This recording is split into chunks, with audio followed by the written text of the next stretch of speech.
181. I thought it was a speed bump. I thought it was a speed bump. If the powerful can hide their crimes behind wealth and influence, who can judge them? If the weak must pay any price just to survive, who can guarantee their existence? If even the purest souls can make mistakes, who will offer them solace? Sunday, dizzy, felt sharp thorns appear before him. He didn't hesitate. He grabbed the thorny vines and climbed. Color returned to his eyes. By sheer will, he dragged himself out of the abyss of nihility. The cracks across his body visibly began to mend. If the road to paradise for everyone is covered with thorns, then I will pave that road with my life. The conductor's baton in his hand rose again. By 107,336 notes, I declare to you all, join the glorious chorus, return to heaven. Sunday swung his arms widely. Each time the baton paused, an attack formed of musical notes spread outward like ripples. When he brought his arms down, countless ring-shaped sound waves descended from the sky, pressing heavily on Alicia and Robin. Though the assault still couldn't pierce Alicia's defenses, both she and Robin were thrown into confusion. After Acheron's first slash, she had not launched a second attack before Sunday entered his second phase. "Miss Alicia," Sunday said, "it seems it's just the two of us now." Alicia waved a hand. "Our companion has arrived." Sunday raised his baton, and the surrounding notes surged at them, only to be cut off by an imaginary barrier. Welt spun his mimetic Stars of Eden once and tapped it gently on the ground. Those imprisoned in beautiful dreams are waking for freedom. Huh? As Welt's words fell, a vast void opened above the Penacony Grand Theater. A train surged out of it straight at Sunday. Robin seized the moment and spread her wings. Oh, oh, oh, oh, oh. A discordant thread started to unravel the Tyee dream. We rise together as our destiny unfolds. We face the darkness and our trials are yet untold. Sunday had just lifted his right arm when a railgun-like beam struck him. Himeko had arrived at Welt's side, and a second train smashed through the scene. March 7th, Stella and Dan Heng followed their two guardians closely. March 7th fired an arrow. The seemingly small attack froze the notes around Sunday long enough to disrupt his next strike. Even if the future hurts more than the past, we will never flee. We already know you're noble. Don't be trapped by the past. As the train slammed into him again and again, new cracks reappeared on Sunday's body. He watched Robin use the melody of harmony to unsettle order and shook his head. Alas, if you and I had never been alone, how would we have set out on ever more distant paths? Sunday's form turned, and the notes around him rose and burst into blinding light. The rear of his body reshaped into a new head. All creation's work is done. The day of no doubt has come. Reshape the myriad phenomena of heaven and earth for us. Though the philosopher's fetus had condensed, Sunday felt order's power waning fast. Robin's use of harmony to awaken those trapped in the Tyee dream was a major factor, but even more troubling were the countless viruses spreading through the dream, forcing many participants to log out, some willingly, some forcibly. Acheron's slash had also caused real physical damage to the service terminal. As more people exited the Tyee dream, Sunday realized the philosopher's fetus could not be sustained for long. Still, while any chance remained, he refused to relent. He controlled the philosopher's fetus and raised its hands. Deceased Aeon, I salute you. With this 7-day vow, I command you to obey. It is not that you created all things, but that humanity recreated you. This commotion, something incredible is about to happen.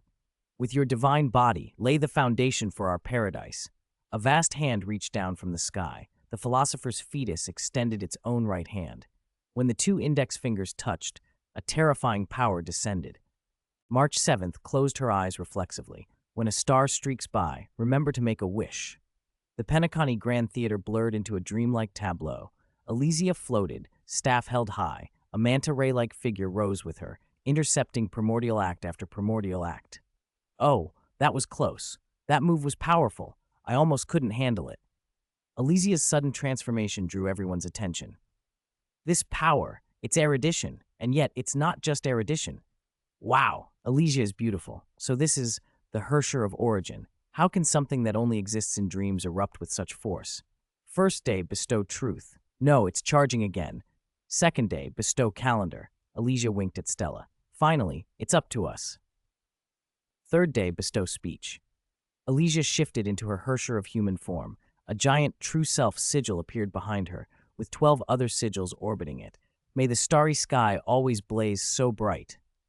Stella stood at center stage in a striking pose. Fifth day, bestow rules. The sigils behind Alicia vanished, condensing into power on the arrow in Stella's hand. Sixth day, bestow meaning. Stella snapped her fingers. Another train burst forth, and together with Alicia's arrow, struck the philosopher's fetus a killing blow. Sunday felt order shatter completely. He hadn't even managed to make that genius act in person. Why does life fall asleep? Because we always wake up. No sooner had Stella spoken than Shaipe, who had watched order end, cast her a glance. The philosopher's fetus collapsed and disintegrated. Sunday fell, then a pair of warm hands caught him, had accepted order once more. 182, Chapter Extra, Simulated Data, True Self, the Ruler of Man. True Self, Herrscher of Human, a 5-star Ice-type character on the Nihility path. Basic attack, Fleeting Blossoms, Fading Light, Single Target, Toughness Reduction 10, deals ice damage equal to 100% of True Self, her Human's ATK to a single designated enemy. Skill, Refracted Light, Shifting Stars, AoE, consumes skill points, Toughness Reduction 20, deals ice damage equal to 150% of True Self, Herrscher of Human's ATK to the primary target and 120% to adjacent targets, and gains 2 stacks of Flawless Flower Seed. If there are no more than 2 enemy units on the field, she instead gains 3 stacks of Flawless Flower Seed. When True Self, Herrscher of Human, enters the battle, she gains 1 stack of Flawless Flower Seed. She can store up to 16 stacks of Flawless Flower Seed. Trace, Enduring, like Truth Eternal. When allied units use basic attacks, skills, ultimates, or follow-up attacks, True Self, Herrscher of Human, gains 1 stack of Flawless Flower Seed for each enemy unit afflicted with a debuff. Each allied character's action can grant her a maximum of 5 stacks. If there are no more than 2 enemy units on the field, allied actions grant an additional 1 stack per debuffed enemy unit, and each allied character's action can grant a maximum of 4 stacks. Ultimate, Predestined Self, Eternal Radiance, AoE, consumes 13 stacks of Flawless Flower Seed, Toughness Reduction 20, True Self, Herrscher of Human transforms into her Herrscher of Origin form and activates the Starry Sky Waltz domain.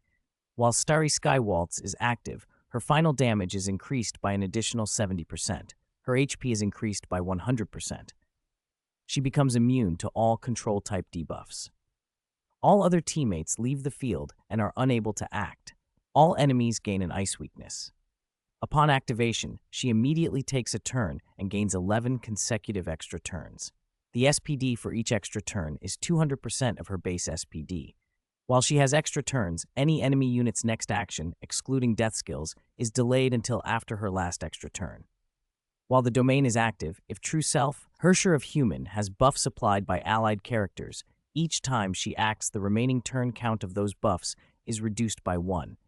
When she deals damage to an enemy target, enemy passive skills, such as counterattacks, still trigger normally. Trace, Radiance, like the curtains rise.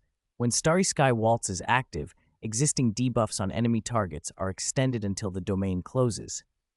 If enemy targets in the current wave are defeated while the domain is active, all debuffs on those defeated enemies are evenly transferred to the enemies in the next wave. Enhanced Basic Attack, Hope like Twinkling Starlight, Single Target, does not consume skill points. Toughness Reduction, 40, True Self, Herrscher of Human, deals 5 separate instances of damage. Each instance deals ice damage equal to 140% of her ATK to a random single enemy. When there are 5 enemy targets, each enemy is guaranteed to be hit once. Enhanced Skill 1, Romance, like the moon reflected in the sky. AoE does not consume skill points. Toughness Reduction, 40, deals ice damage equal to 240% of her ATK to all enemies. If all enemy units on the field are afflicted with debuffs, this skill's multiplier increases to 300%. Enhanced Skill 2, Steadfastness, like a vow of fading fire. AoE does not consume skill points. Toughness Reduction, 50, deals ice damage equal to 400% of her ATK to all enemies, and additionally deals 12 separate instances of damage, each equal to 120% of her ATK, to random single enemies. After using this skill, True Self, Herrscher of Human immediately exits Starry Sky Waltz, regardless of how many extra turns remain. With me as the beginning, with me as the end. AoE, Toughness Reduction, 30. If True Self, Herrscher of Human, did not use the skill Steadfastness, like a vow of fading fire, while Starry Sky Waltz was active, she will unleash a final attack on all enemy targets at the start of her last extra turn. This final attack deals ice damage equal to 600% of her ATK, distributed evenly among all enemy targets. After this damage resolves, she exits Starry Sky Waltz. Technique, True Self, like Alicia. When entering battle via this technique, True Self, Herrscher of Human, gains an additional 1 stack of Flawless Flower Seed for each allied character present at the start of battle, up to 4 additional stacks by this method. Eidolon's E1, Flawless, like the Herrscher of Origin. While in Starry Sky Waltz, for every enemy unit she defeats, her final damage is increased by 1.5%. If the defeated enemy is an elite or boss, the increase is 3%. This effect can stack up to a maximum of 50% per battle.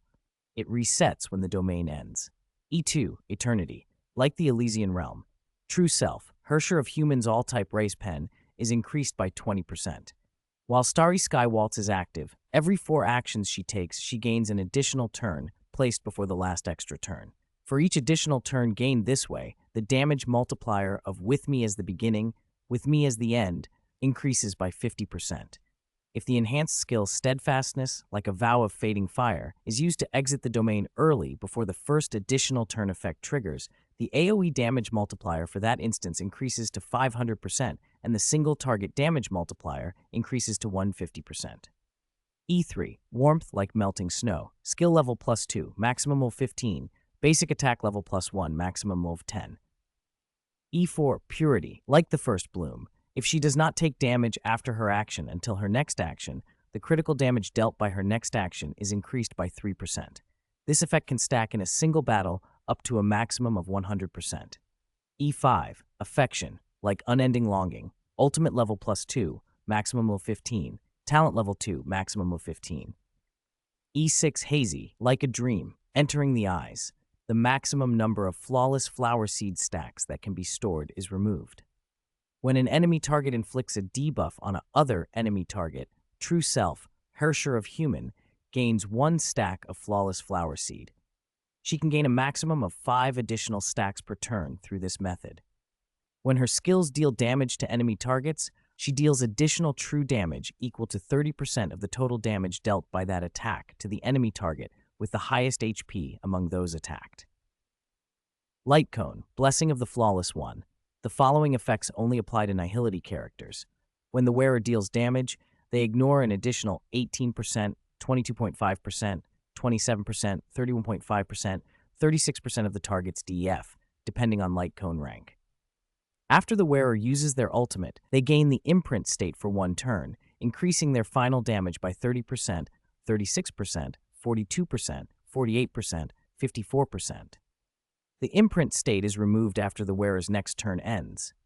The next implemented character will preserve the current break effect team, which is at least low investment and struggling. 183. Is it over? After Robin and Sunday stepped off the stage, only the Nameless members of the Astral Express remained in the Penacony Grand Theater. Once Alicia returned to the floor, the hall settled back into normalcy. March 7th hurried to Alicia's side. Alicia, you have more than one form after transforming, and each is so beautiful. Alicia brushed March's cheek. March, you have excellent taste. But speaking of which, how did everyone end up here? Himeko sheathed the cutting saw at her hip. With Gallagher's help, we pieced together the past of the 3 Nameless in the Reverie. When the grand concert began early, the entire Asdana star system fell into the Tai dream. We who were inside the Reverie weren't spared. Each of us, for different reasons, eventually realized we were dreaming, Himeko continued. I ran into Granholm, Falk and Amundsen, and other former navigators of the Astral Express.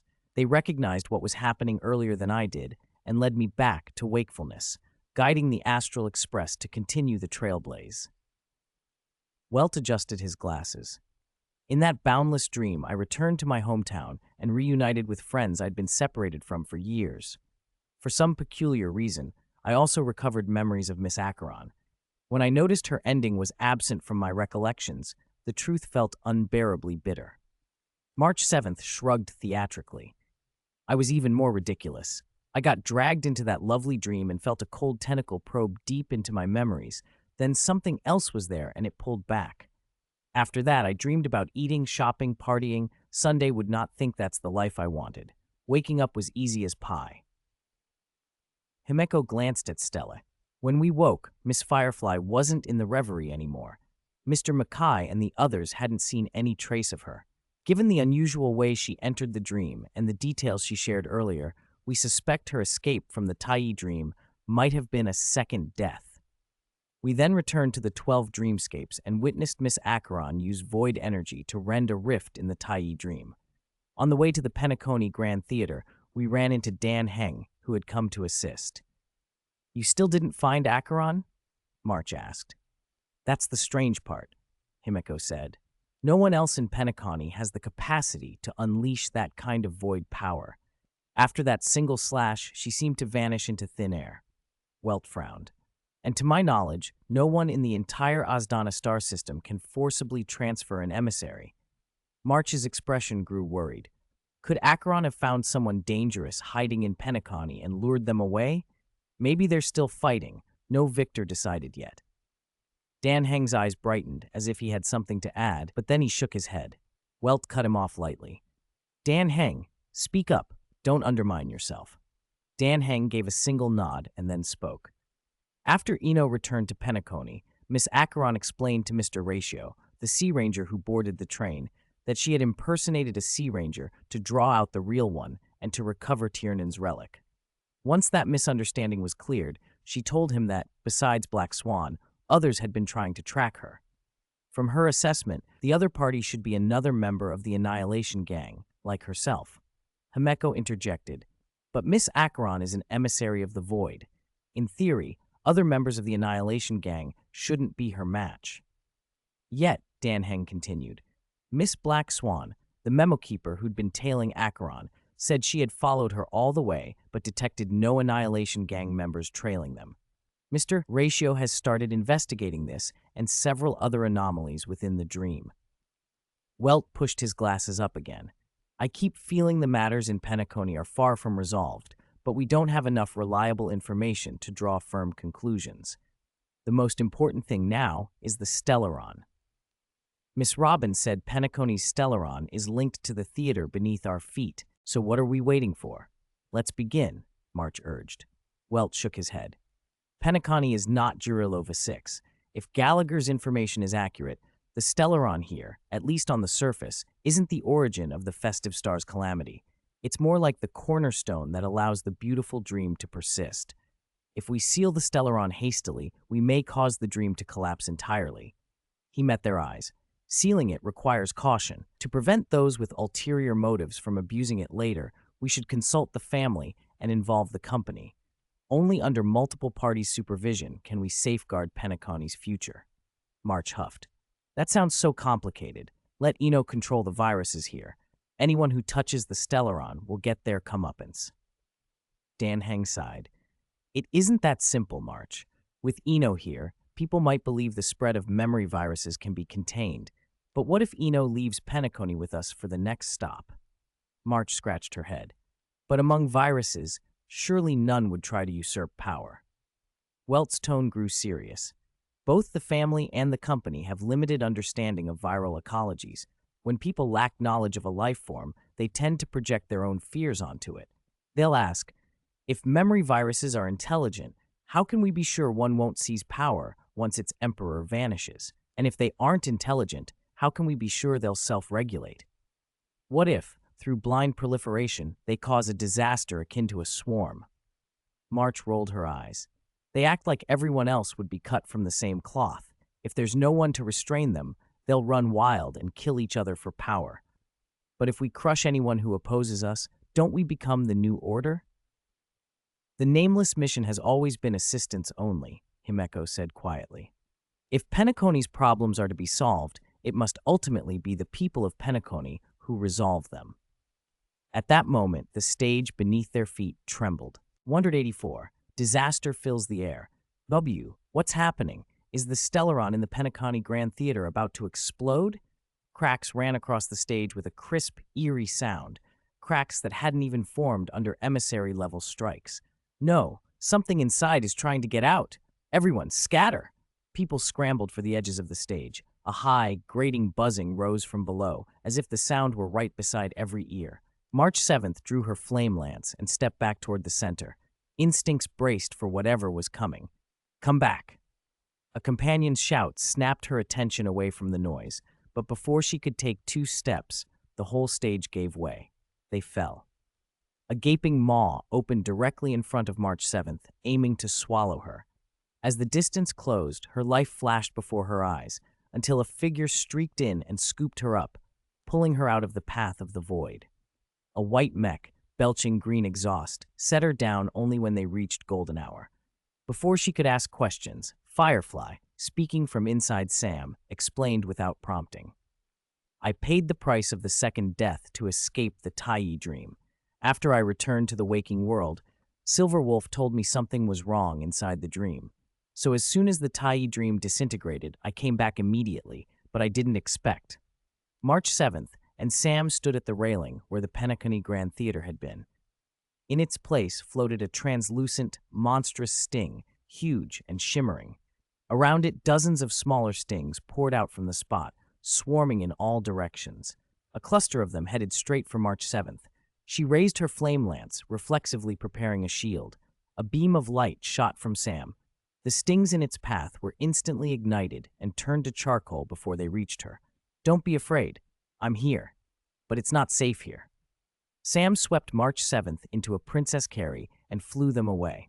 They cut across the temporary defense line the Hound family had set up and landed near the Audi shopping center. This should be safer for now. Let's contact the others. The Astral Express family group chat was already in chaos. Himeko, how is everyone? Welt, I'm in Oasis Hour, just finished dealing with stings that were chasing me relentlessly. Himeko, how's your side? I'm in Orem Alley. Penacony's financial district is heavily defended. The forces organized quickly even with the chaos. Everyone, don't worry. March 7th, I'm in Blues Hour. Miss Black Swan saved me. Is everyone else okay? I ran into Mr. Ratio and Mr. Argenti in Dewdrop Hour. We're fine now. Alicia, there's a school here, Origami University. We haven't encountered enemies. March 7th, how are you? March 7th, I'm so anxious. Help. Calm down. March 7th is currently in Golden Hour. She has a tall mech with her. That should be Sam. March 7th. That's right. Firefly saved me. I'm in Golden Hour. Ugh, you scared me to death. Before I landed, I saw that big bug. It was targeting you.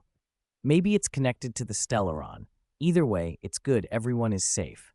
Ino, what's your status? Ino, my research is finished. I'm in Dreamflux Reef. I suggest everyone try to meet up. Everyone come to me. I can guarantee safety. In Dreamflux Reef, Chadwick's face had gone pale as he stared into the distance. I didn't expect Elio's prophecy to come true. I never thought the festive star would be visited by the Swarm. The Swarm is one of the universe's 3 great disasters right now. Evidence is thin, but my investigation points in one direction. The Swarm is a long-planned, man-made calamity. To avoid detection by those who can perceive dreams, like me and the Memo Keeper, someone deliberately created a hidden, isolated dream as a breeding ground. They sent the stings into that dream when the Taiyi dream covering the Azdana star system formed, then waited for the order to collapse and the family to fall into chaos before acting. Those solitary stings we found deeper in the dream, likely premature births. He inhaled, then spoke with hard resolve. Don't worry. My goal now is to be a sharp sword that always hangs over the heads of hegemons and villains. The 3 great disasters belong to the villains. If it really comes to using that thing, I will be even more decisive than you. A light blinked before them. Sam and March 7th had arrived. Fastest one yet, Chadwick said. From what I know, Sam was once a molten knight. That's right, Sam answered. We were made to be weapons against the Swarm. Chadwick nodded. All the more reason to be careful.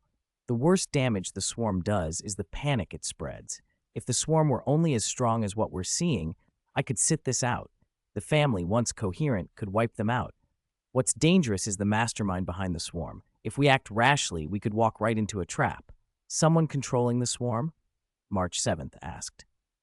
Not necessarily controlling, maybe just baiting.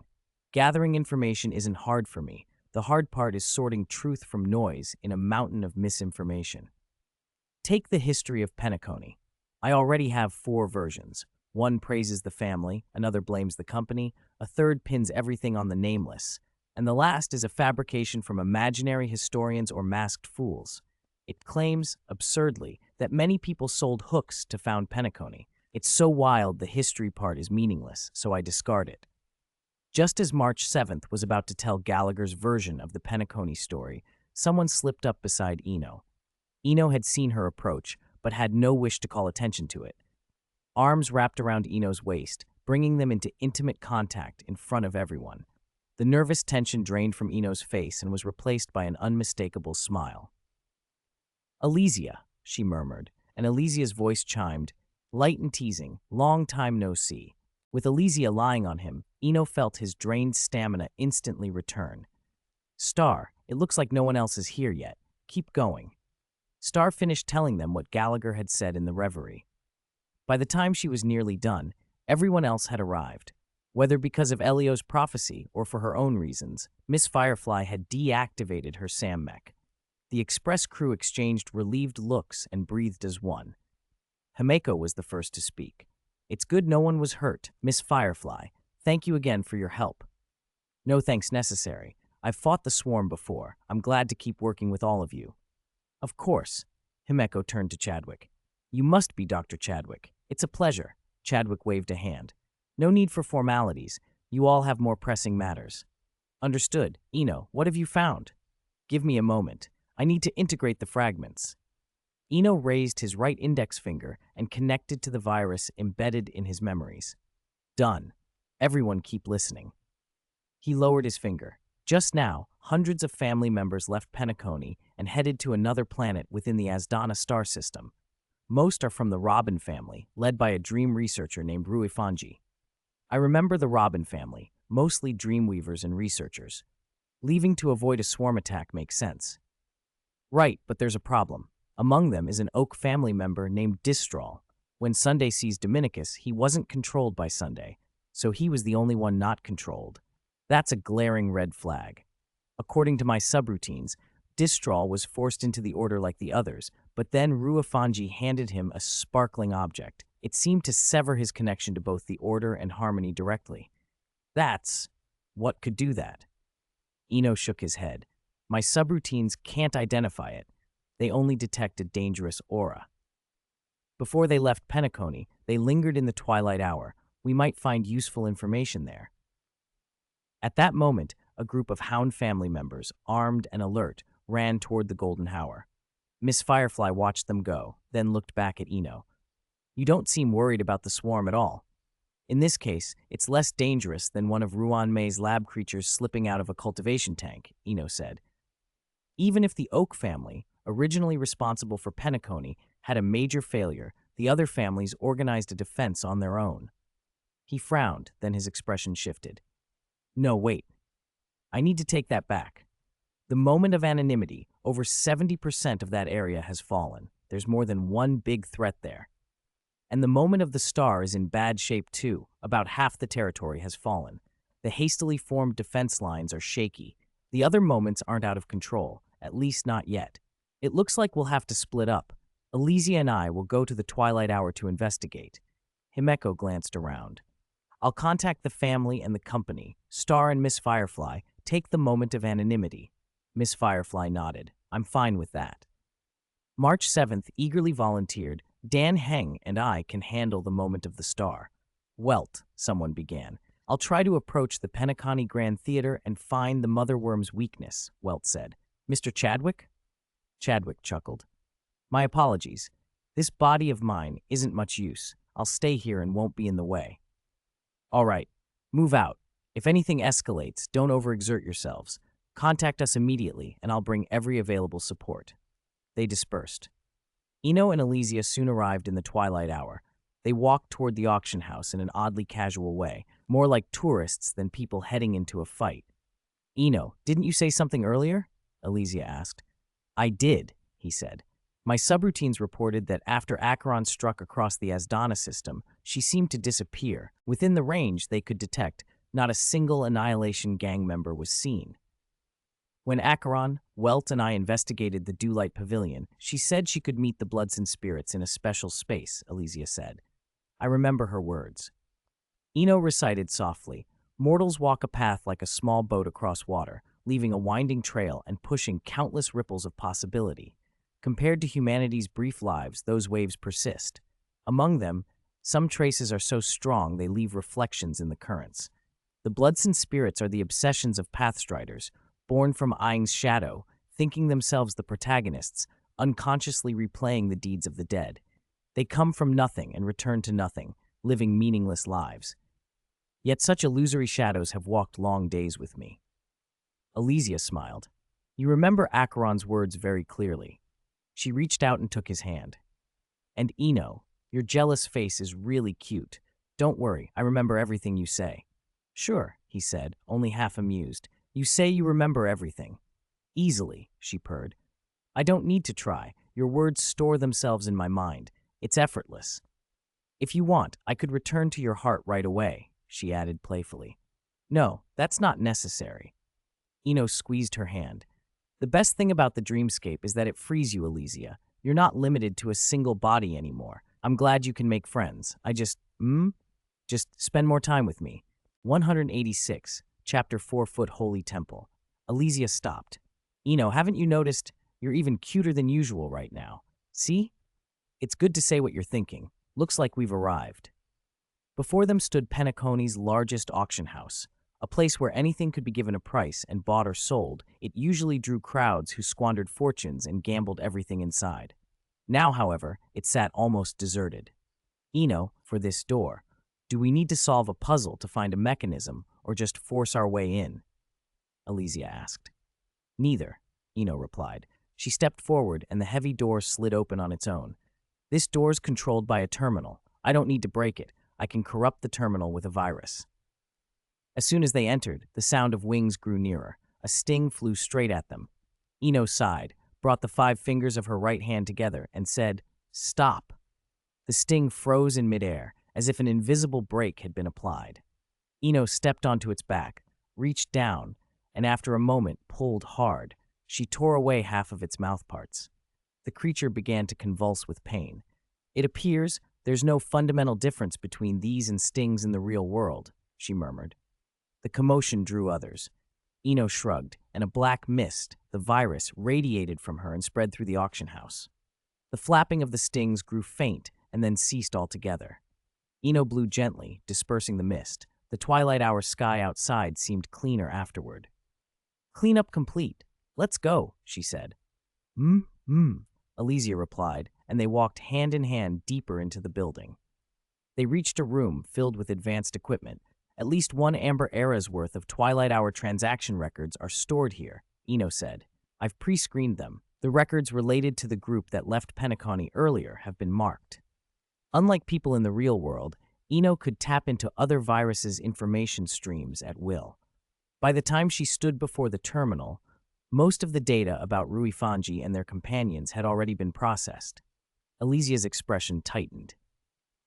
What's wrong? Eno asked. The situation is very different from what I expected. I thought the people who followed Ruifanji would be successors of Reina Maltiel, or at least ideologically connected.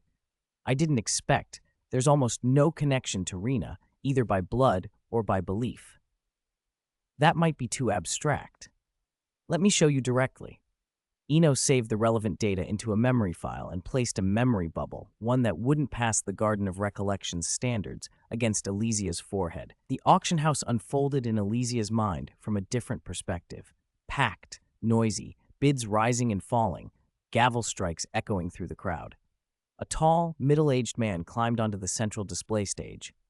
My name is Sirius, he announced, voice carrying. I'm auctioning myself. If someone meets my condition, I will be their servant for life. A murmur ran through the crowd. Selling oneself at the twilight hour was not unheard of. Both animate and inanimate beings sometimes did it, so the concept wasn't shocking. What caused the stir was his condition. My condition, Sirius continued, is for the complete destruction of the four-cubit church. Four-cubit church? What's that? Alicia thought as Eno fed her more memories. The four-cubit church had been founded by the PP West people and other naturally short primates to protect their rights and fight discrimination. Over time, however, the organization had derailed. Its advocacy for equality hardened into demands for special privileges, and its methods turned violent. Radical elements within the church came to preach that naturally short species were the universe's concentrated essence, while giants were corrupt aggregations of evil. Since Amber Era 2057, extremists from the church had repeatedly attacked others, smashing kneecaps with blunt objects, severing Achilles tendons with blades, amputating limbs with saw-like tools. They recruited by coercion, enticement, intimidation, and even by directly manipulating memories to brainwash members. The church funded itself through exorbitant dues and the property stolen from victims during attacks. In their logic, because dwarves were the universe's essence, wealth rightfully belonged to them. Taking it from giants was cosmic justice. To most families, the four-cubit church was plainly a terrorist organization. Its actions had at one point damaged Penacony's reputation, prompting several large purges by the Hound family in Amber Era 2157. Still, the church's activities went underground rather than disappearing completely, and isolated attacks continued. Why couldn't it be eradicated? Because the current supreme administrator, known as the Dwarf Lord, was Roy Butchbooga Badenhowell, the nephew of Adia Fafa, head of the Clover family. Many powerful and wealthy PP West figures were tied to the church, and the Hound family feared what a real, deep investigation might uncover. They were as worried about finding nothing as they were about finding something that implicated influential people. Old Odie, at best, looked the other way. Sirius had made his offer because his wife and daughter had been targeted by the four-cubit church. Both had been driven to death by the trauma. With many PP West people in attendance at the auction and others unwilling to entangle themselves with a local gang, Sirius went unsold. In the end, Ruifanji purchased his ownership privately for a pittance. Chapter 187, Behind the Scenes. This truly is a sad story. Could it be that others felt the same? Alicia murmured. Eno nodded. Of those who left with Ruifanji, apart from his direct descendants in the Robin family, almost every one of them harbored some grievance against the family. Even the least resentful, people like Distrawl, were unhappy that harmony or order constrained their personal freedom. They all had complaints. Yet from everything we can see, Ruifanji himself is an exception. From the family's point of view, he's always been diligent and obedient. Wait. Eno's voice tightened as a thought struck her. She issued an order to the viruses in Penacony. Prioritize investigating Ruifanji. Every book he read, his former names, his friends, relatives, teachers, and the records of his ancestors back 18 generations. Maybe he's the angriest of them all. Maybe his name isn't his real name. Ruifanji, revenge, is how he keeps reminding himself. After a while, the network fed her the results. The origin traces back to Amber Era 2149. If that's true, then there's likely no other mastermind. And what Ruifanji and the others are planning, it might be possible. Eno ordered the viruses near Ruifanji to act, intending to corrupt them first. The reply came almost immediately. Too late. As soon as Ruifanji and his retinue left Penacony, their ship had entered a special space the viruses couldn't penetrate. After that, like Huang Quan before them, they seemed to vanish from Penacony's sensors. One step too late. Regardless, tell me Welt's location. Alicia watched Eno closely and could tell she wasn't angry or remorseful. If anything, she was more excited. Before Alicia could ask, Eno explained. The excitement wasn't only from deducing the mastermind in Ruifanji's plan. Realizing the plan's feasibility had let her leap a technical barrier she'd been stuck on. Alicia, she said, tense with anticipation, I'm going to stage a grand show in Penacony. I'll use the path characteristics of harmony and memory, Chadwick's and my inventions, Welt's memories, and my own unique abilities. What do you need me to do? Alicia asked, intrigued. Eno could have simply transmitted the data, but she leaned in and whispered into Alicia's ear. When Alicia heard the plan, she was so astonished she couldn't speak. If this works, it would be unprecedented. Only you, Eno, could pull this off. Now switching to Ruifanji's perspective, as the virus is observed. We've arrived, the ship's console reported. Distrol scratched his head. Arrived? Mr. Ruifanji, there's nothing here. No landing zone, nothing to see. Don't be afraid, you'll understand soon. Ruifanji was the first to step out of the hatch. The void around them seemed to have a transparent floor. He stood on it as if on solid ground. The others followed hesitantly and realized the same. Once they had all disembarked, everyone except Distrol and Ruifanji produced instruments of various kinds. Mr. Ruifanji, what are we doing here? Someone asked. Ruifanji smiled strangely. This is where I received divine revelation. You'll know what to do soon. Distrol shifted uneasily. Why? Do I feel wrong inside when we entered this space? Take out what I gave you, Ruifanji instructed. Distrol produced the shimmering object Ruifanji had handed him earlier. The moment it was in his hands, the tightness in his chest seemed to dissolve. The suppressed emotions that had been gnawing at him vanished in a rush, like a wound being opened and then bled clean. Music swelled in the air, an exhilarating, intoxicating melody. This is, Distrol breathed. It's a variation of the Song of Myriad Strings you brought back, Ruifanji said softly. We altered it a little. Distrol let the music wash over him, and for a while surrendered to the pleasure of it. But as he listened, he felt something new being added deep in his consciousness, a seed implanted beneath his awareness. The more he tried to push it away, the more rapidly it spread, occupying corners of his mind. Don't resist, Distrol, a voice coaxed through the music. Your ideals are about to be realized. Descend as his messenger and the foundation. As your name says, destroy, become his instrument and bring ruin to the family. By the time the final chords faded, Distrol's original self had all but dissipated. The instrument fell silent. Everyone turned to him, watching with a mixture of anticipation and awe. A white light bloomed from Distrol's body, followed by a violent burst of energy that threw them all back. Ruifanji, who dragged himself to his feet with difficulty, forced himself to look. Where Distrol had stood, a figure now hovered, a woman in a white robe whose celestial halo obscured her eyes. She was exactly as Ruifanji had seen in his dreams. Without thinking, he fell to his knees. I beg you, he implored, voice breaking, grant us the chance to destroy with our own hands. Let our bodies be the raging fire that incinerates the family. She regarded him for a moment, then spoke with a calm, otherworldly tone. Very well. One Stellaron can grant a vessel that exerts nearly 10% of its power. I will fulfill your wish. She touched the transparent floor with a single finger. The surface fractured like a jigsaw puzzle. The pieces scattered and transformed into countless borehole shuttles.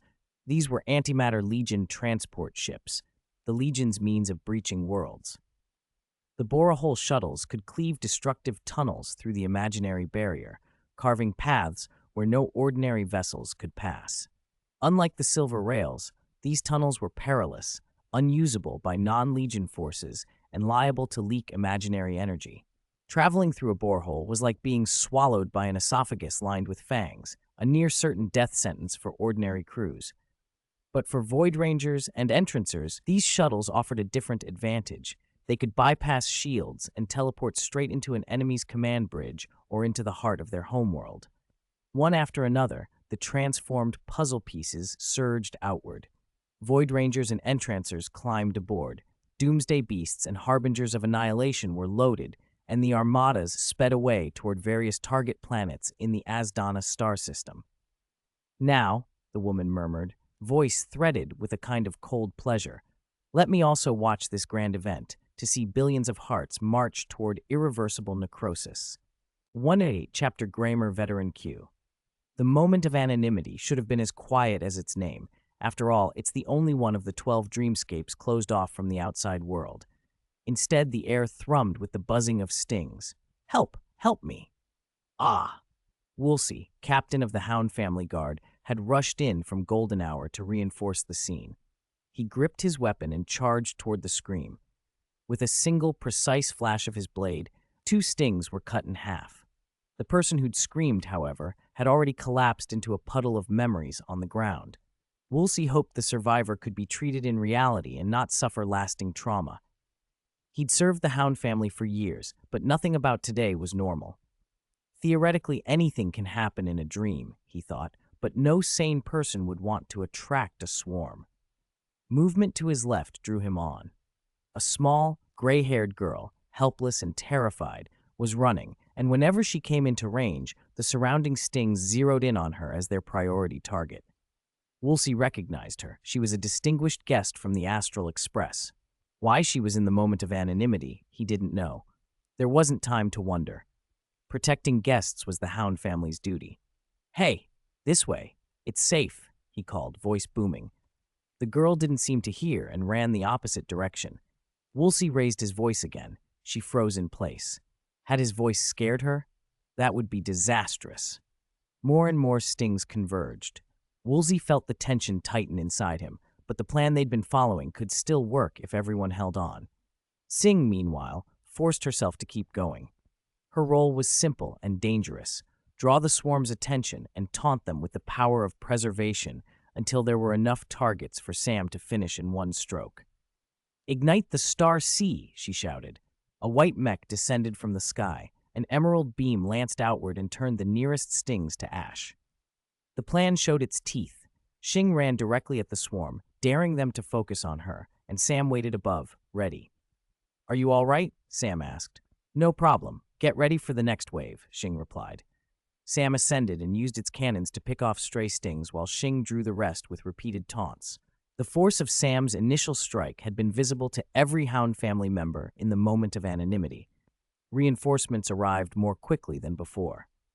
Woolsey ordered them, "Cooperate with their movements and drive as many stings as you can toward that gray-haired girl. But keep her safe." "Yes, sir," they answered. With coordinated effort, the number of stings Xing attracted this time was conservatively 3 times what it had been before. When the smallest swarms were incinerated, Sam didn't climb away. Instead, it raced full speed toward a cluster of giant stings in the distance. Xing knew that after the first clearing, only a few stings would remain around those giants. She'd studied the timing of mother sting's larval cycles almost to the beat. This window could be exploited. Sam approached the nearest giant sting with almost no resistance. Xing watched as the mech's pilot gripped the forward lever and pushed hard. Sam arced through the sky like an aurora blade, a movement of light and slaughter. Several huge stings flared and vanished, leaving nothing but 2 large puddles of memories. With the giant stings gone, the rest was cleaner work. Woolsey led his guards to sweep the battlefield, and soon there wasn't a single sting left in the moment of anonymity. Cheers rose and fell among the stunned survivors. Woolsey ran to Xing's side and said solemnly, "Thank you. You did well. The Hound family will investigate why there were swarms here and any other potential dream risks. You have our word."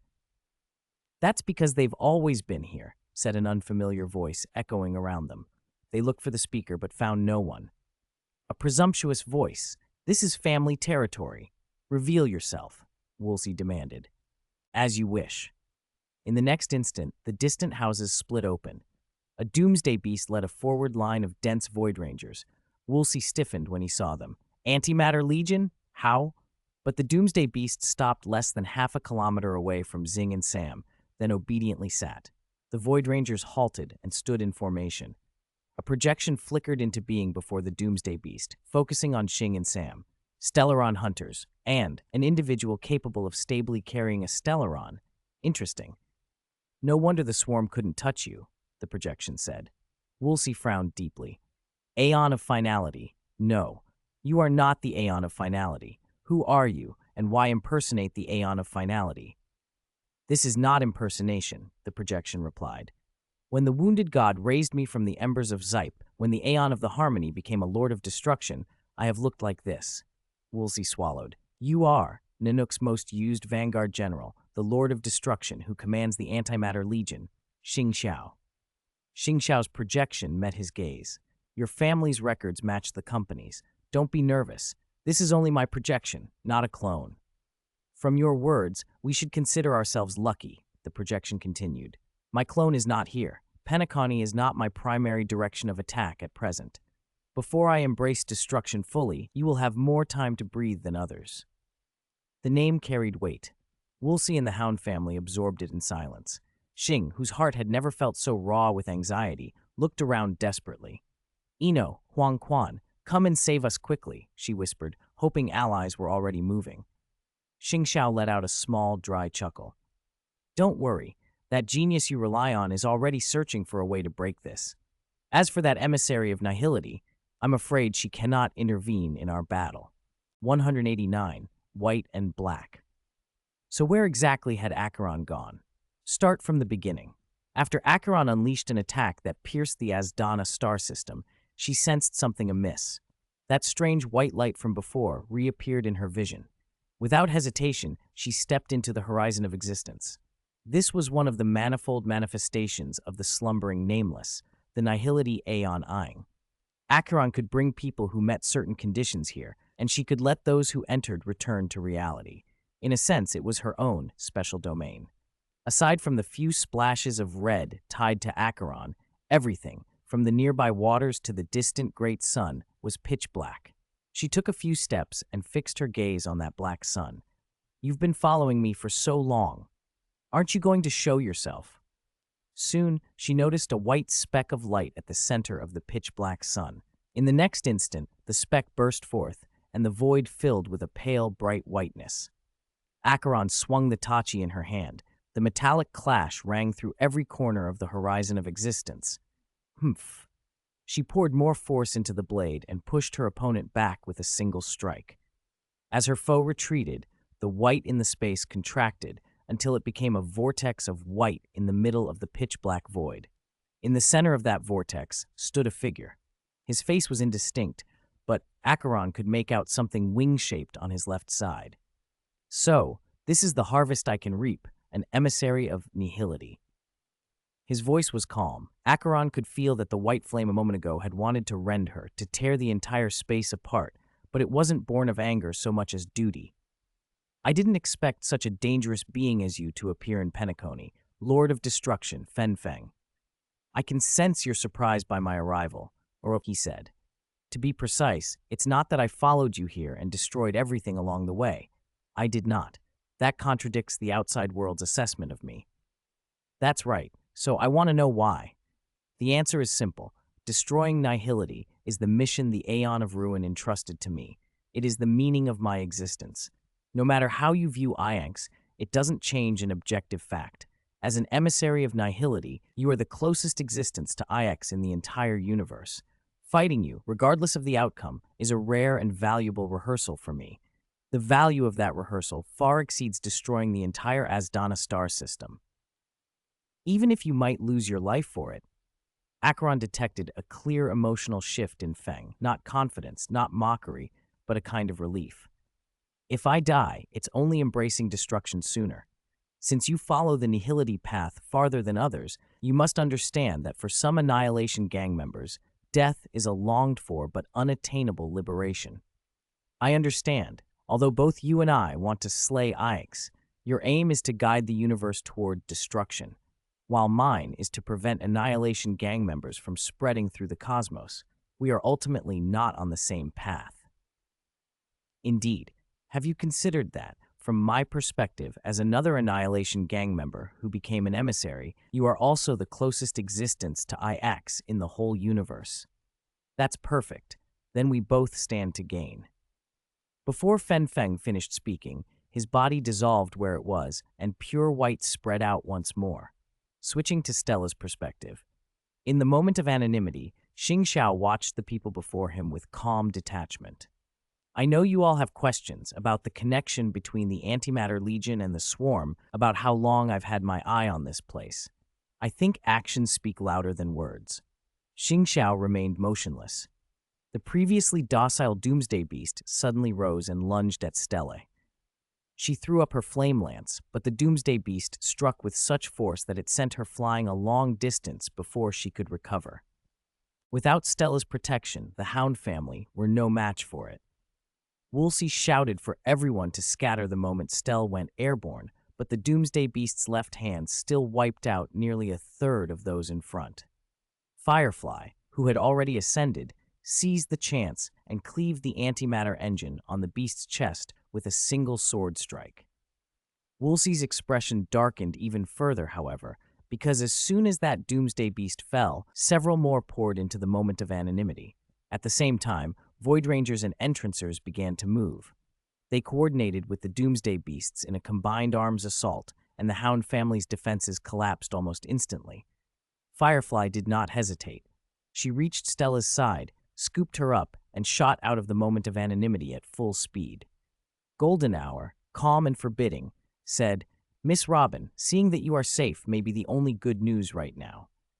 Welt looked toward the Penacony Grand Theater. The giant sting there had been in a standby state since a moment ago. Even though many stings across the dreams had been destroyed, no new stings were being born. Meanwhile, the Antimatter Legion had appeared not only in the moment of anonymity, but also in Aurum Alley and Twilight Hour. "Mr. Welt," someone reported, "after the Tai dream disintegrated, my brother and I fell out of the Grand Theater. When I woke, my brother was missing, and I learned the swarm had appeared in Penacony. But I don't know why." Welt answered, "The mastermind manipulating the dreamscape with the Stellaron, the Lord of Destruction, Xing Xiao, has personally entered the fray. From what we can see, he intends to use the swarm to destroy the entire Asdana star system. The Lord of Destruction commanding the Antimatter Legion needs to cooperate with the swarm to conquer Asdana?" someone asked. "It's strange," another replied.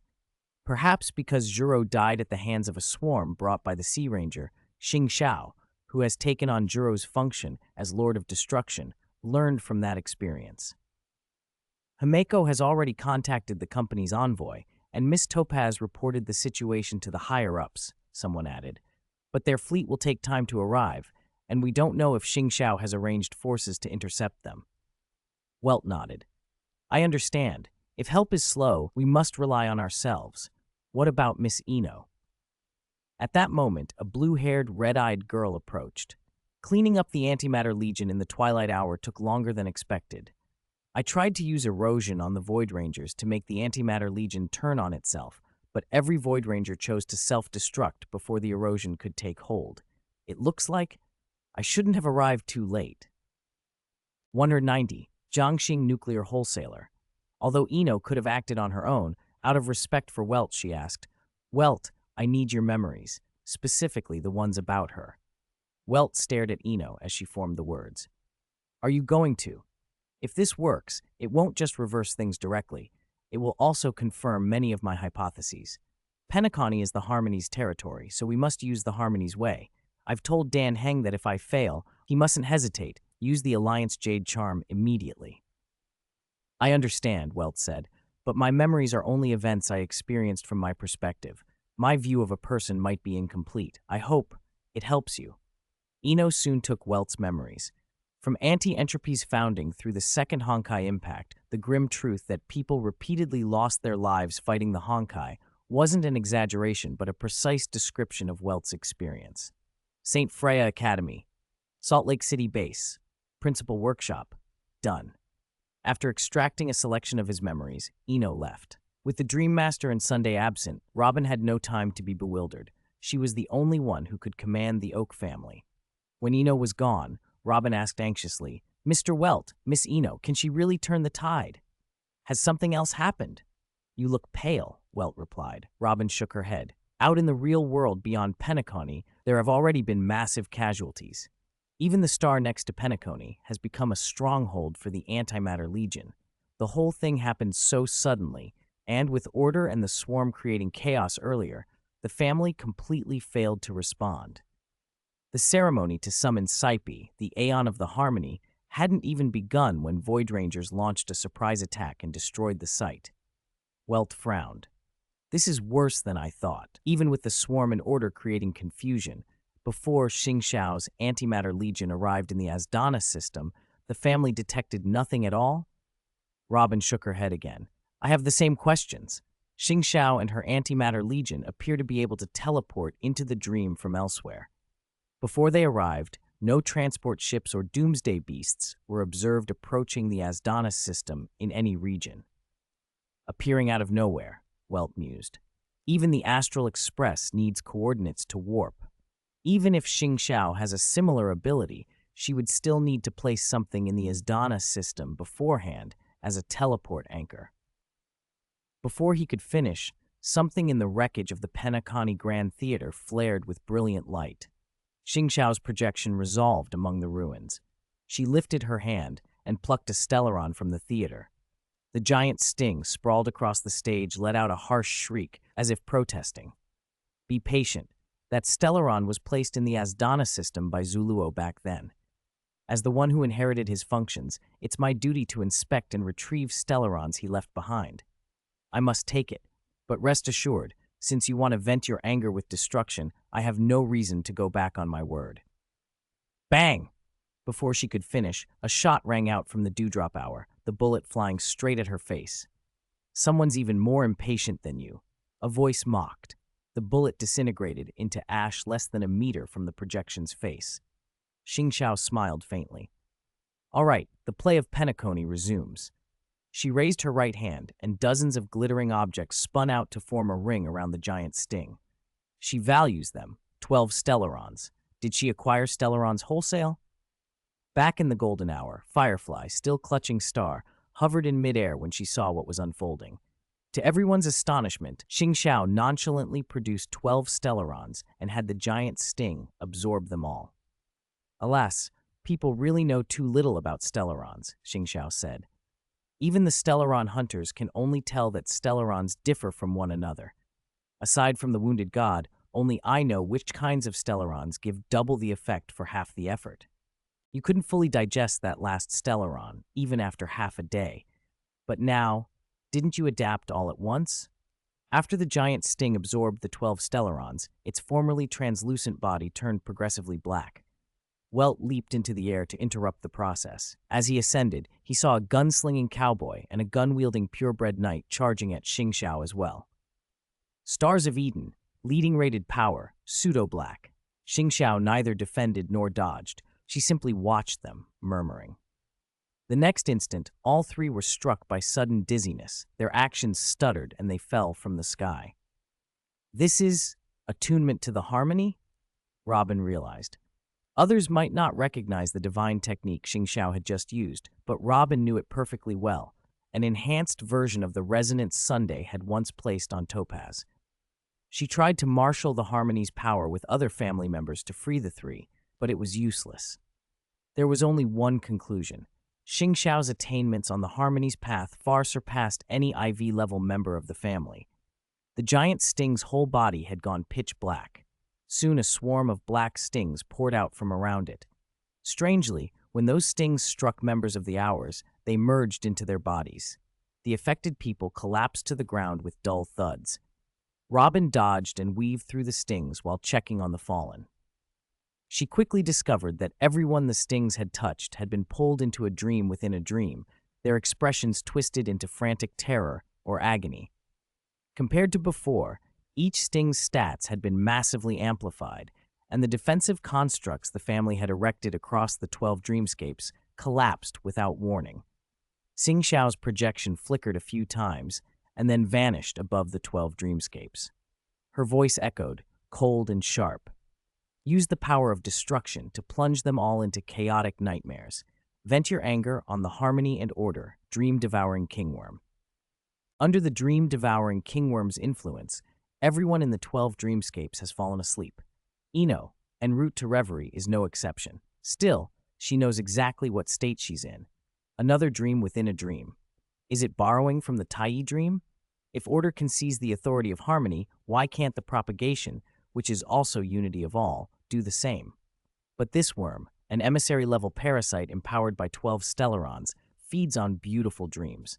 If it's here, something terrible is bound to happen. Through the intelligence network formed by viruses, Ino already knows the situation across the 12 dreamscapes.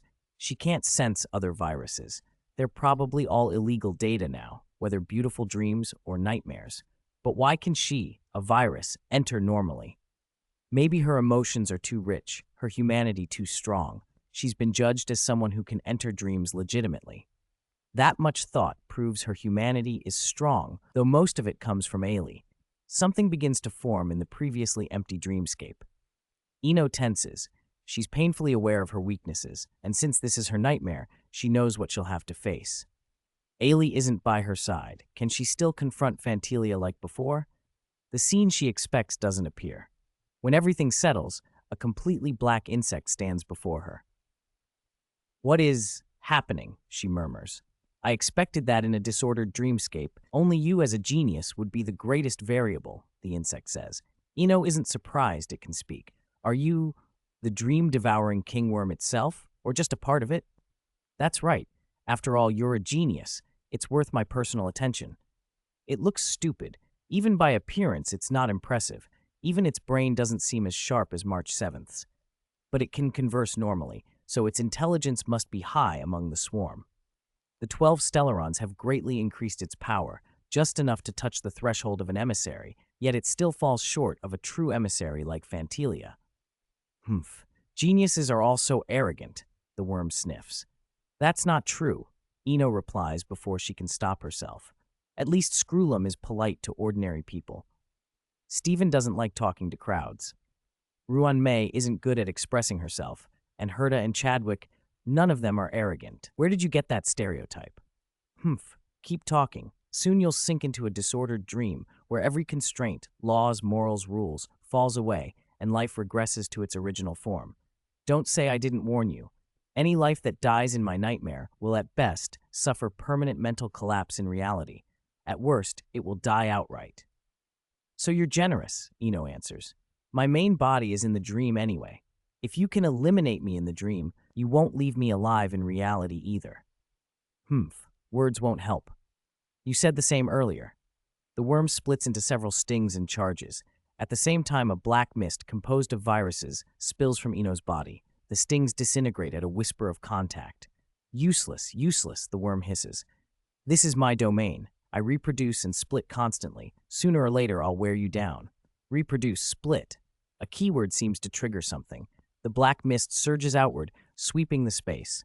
Spread, proliferate, until every corner of the world is filled. The worm's control over the dreamscape begins to waver. The scenery shifts beneath Ino's feet. When she lands, the landscape is both familiar, patches of the Elysian realm, Herta Space Station, Bellabog, Xianzhou Lufu, Pierpoint, and Penacony stitched together into a single, uncanny map. Of course, the dream is built from her memories. She notices something else. An invisible pair of giant hands stirring in her mind, manipulating threads of memory. If she follows the mechanism embedded here, maybe she could turn it to her advantage. But what if she fails? No, Ailey can't be trapped by this. Ino might doubt herself, but she trusts Ailey absolutely. If she fails, Ailey will have to save her again. That thought is oddly comforting. Close, unavoidable contact with Ailey during a rescue wouldn't be so bad. No, that's dangerous thinking. The dream-devouring kingworm's intelligence isn't far above carefree memes. If Xingxiao has any hidden moves, Ailey could be in real danger. Ailey was right. Don't overcomplicate things. If she wants Ailey to spend more time with her, or to be bolder, she should tell her directly. Above all, Ino needs confidence. This is her field in some sense. She can do this. She clenches her fists, and just as she did facing Fantelia, actively withdraws her defenses. Her memories begin to blur. She's stored a lot, thanks to her nature, but she's still only a few months old. The memories that leave the deepest impression aren't that many. As that realization hits her, 2 lines of hot tears fall unbidden. She feels like she's losing something vital. The dream-devouring kingworm reappears beside her. A life recognizes an order because it is protected by that order or benefits from it, it says. If the order a life depends on is destroyed, that life is in grave danger. I want to see what a genius is without the ability to exchange resources via their title. Ino looks at it with pity. It's a pity, the worm continues. The title of genius is the least useful thing to a genius. Surely you don't confuse geniuses with fame seekers? Without warning, it splits again into stings and rushes forward. The viral mist from Ino's body meets them and dissolves them into dust. Useless, the worm snarls. I will keep reproducing and splitting until even your defenses break. But the black mist keeps spreading, as if a command has been given inside Ino's mind. Spread, proliferate, fill every corner. The dream space trembles. The worm watches, alarm growing into panic, as its control slips away. 192, Chapter Discord's Dream. This is impossible. What exactly did you do? Black mist swallowed the space.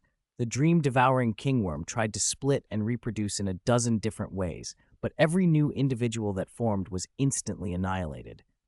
Although I don't know what you made me forget, Ino said, I can confirm one thing. After the order I recognized disappeared, the power I can draw from the propagation path is far greater than what you, a worm corrupted by destruction, can muster.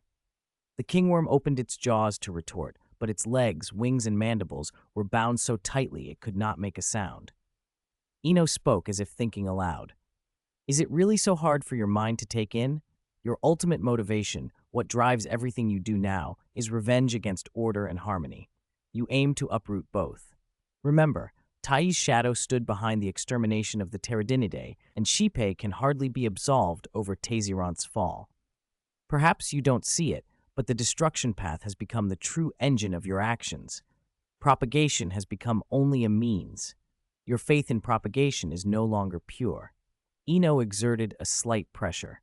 The thing before her dissolved into countless motes of light and scattered into the dreamscape. She had wondered why the worm had been so easy to corrode. It was only a clone capable of holding a will. Then an awareness flashed through her. She found herself back at the junction of the 12 dreamscapes and reverie. Lost memories surged back, and a tangled, intense emotion followed. Because you were afraid I would take over after corroding the whole dreamscape, you woke me up, she realized. So this is what it feels like to have important memories erased by someone else. By then, Ino had largely unraveled how the Dream of Disorder worked. Xing Xiao and the dream-devouring kingworm had both stolen Sunday's creative design. Sunday's Tai dream had used an order that everyone had to obey to build a paradise where all could reach their ideals. The Dream of Disorder did the opposite. It neutralized every order that anyone subjectively accepted and turned existence into a nightmare, driving beings toward annihilation. For ordinary minds, orders they subjectively accept are countless. School rules the headmaster enforces, company policies from a boss, national laws. If a student fell into the Dream of Disorder, they would wake into a school where order had no force. Endless homework, non-stop tests, unbridled bullying, and no supervision at all. But Ino was not ordinary. No lecture on the benefits of obeying rules would convince her as effectively as Alicia's simple, personal pleas. If you do this, Ino, I'll be happy, or I hope you'll reconsider. Ino understood that the order she recognized was not a rule lodged in some document, but Alicia's subjective judgment. For a target like her, the Dream of Disorder's method was blunt. Make Ino forget Alicia existed. Remove the source of her order, and every action she took would be free of that influence. The dream-devouring kingworm had been too short-sighted to realize that neutralizing a genius's recognized order was equivalent to lifting the seal on them. A genius who obeyed no order at all might become unpredictable in ways no one could estimate. For most ordinary people, Polka Kakame had not been a bad force. She had repeatedly prevented disasters born of sudden genius inspirations that could have threatened galaxies or even the entire universe. Thinking of that, the knot of feelings in Ino's chest unraveled into a cold, steady anger. Xing Xiao, I'll remember this, she said, quietly. After embedding instructions in the virus tucked within those memories, Ino set off toward reverie. As she had expected, Alicia woke second. The ordered world had shifted to disorder. Enemies appeared that could not be beaten by force. Alicia knew that plot all too well. Now, time to finish the task Ino gave me, she mused, almost cheerfully. The third to return from the Dream of Disorder was March 7th. The monsters in the dream had lunged, then inexplicably shrank back as if something terrifying had appeared. March 7th blinked awake, disoriented. What was that? This dream was a mess. I should check on the others. In a special pocket of space, Xing Xiao noticed another mind stirring in the Dream of Disorder. She extended her right hand and pointed. Antimatter Legion transport ships materialized in front of her. Since the Tai dream couldn't trap them, the Dream of Disorder can't either, she murmured. Yet they woke even faster than I anticipated. I need to accelerate my plans.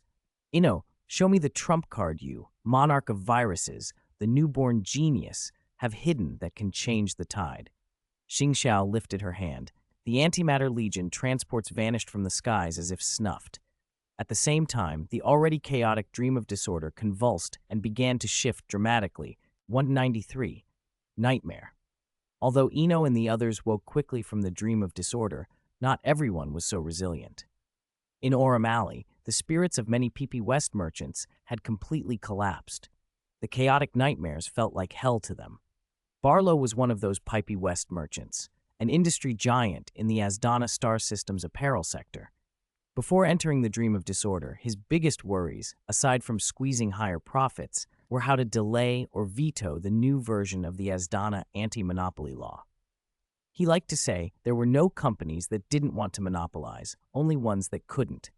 To him, the anti-monopoly law was just a tool for other forces to stop him from dominating the market.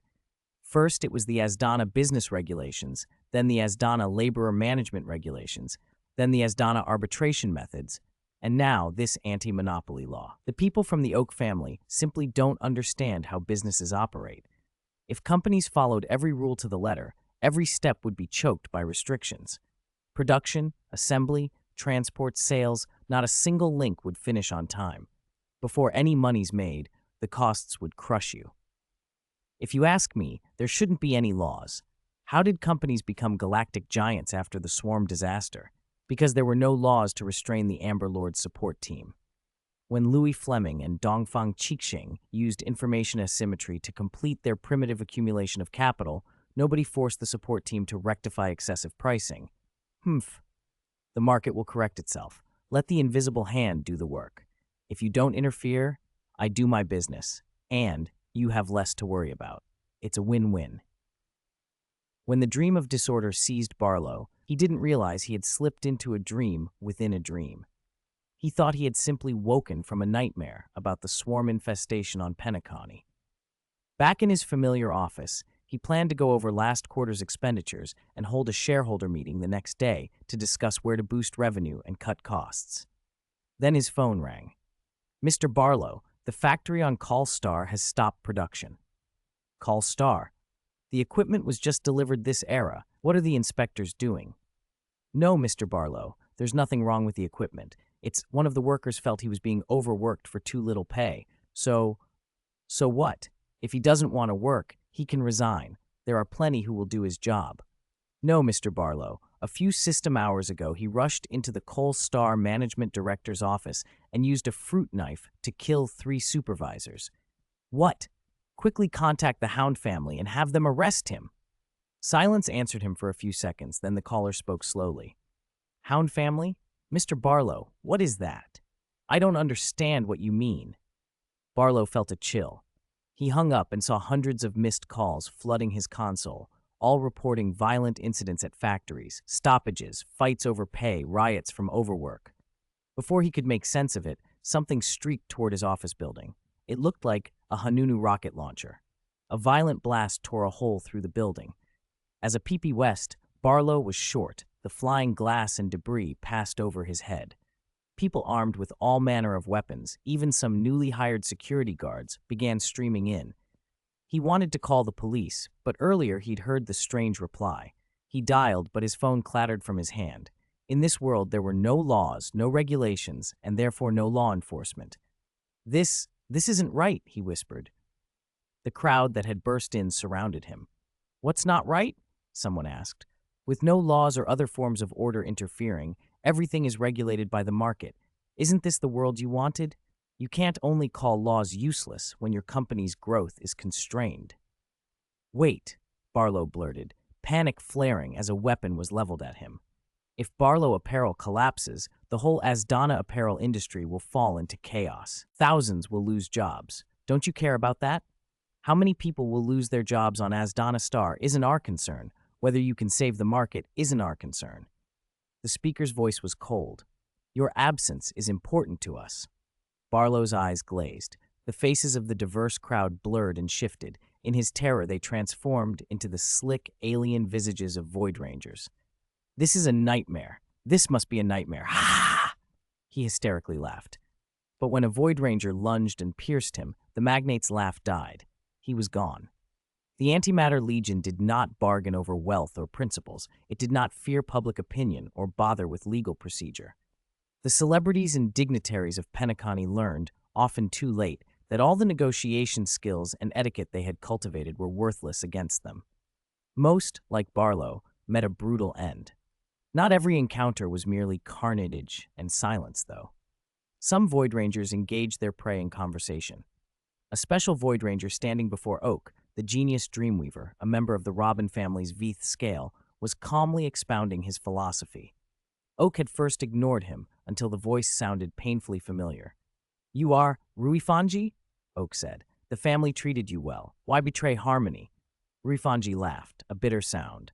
"Ha ha! The family's highest administrators, Dream Master Gofemu and Sunday, head of the Oak family, led the embrace of order. How do you think the family treated those two, huh? The path I walk may not be harmony, but to speak of betrayal, the families of the Asdana star system are the greatest traitors to harmony." 194. The past of Zhang Yin's night thrush. What is harmony? Is it the strong helping the weak, or is it everyone united as one? The strong helping the weak. Ever since the family appropriated the Watchmaker's achievements, that has never really happened. Oak, you don't honestly think the Robin family joined the family out of gratitude, do you? That they were given help and simply repaid it? Oak was silent. He had heard fragments before, but Ruifanji's voice pulled the story together. The Robin family's first patriarch, Tertis Glox, had been a scholar from planet Zazka. Before the Watchmaker invited him to Penacony, then a barren world, Glox was already the chief professor at the Starry Sky Ecology School of the Erudition Society. When he learned of Penacony's potential, he accepted the Watchmaker's invitation and came to pioneer dreams with Scholar Fisher. He soon led the Dreamweavers and founded the Robin family. During the War of Independence, Glox and his Dreamweavers used dreams as weapons, driving back the Interstellar Peace Corporation several times. After the war, he led the Dreamweavers in designing and building the prototypes of what would become the 12 Dreamscapes. Yet until Amber Era 2152, the Robin family, unlike the other major families, had refused to join the family, the faction that called itself a champion of harmony. That independence made them a target. As the 12 Dreamscapes neared completion in 2152, the family began to suppress and persecute Glox.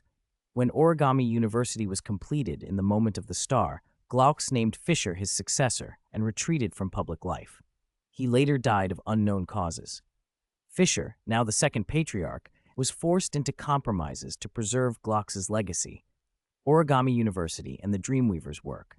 To protect them, he agreed to fold the Robin family into the family. During his tenure, he devoted himself to finishing the 12 Dreamscapes and pushing laws to protect Dreamweavers' rights. He too died suddenly and mysteriously in his Origami University office. Other designers who had worked with Glox also met suspicious ends. There was Joy, the renowned interstellar architect from the Epsilon system, whose work emphasized curves and pure aesthetic expression. He had helped design the Daydream Hotel and the Moment of Anonymity.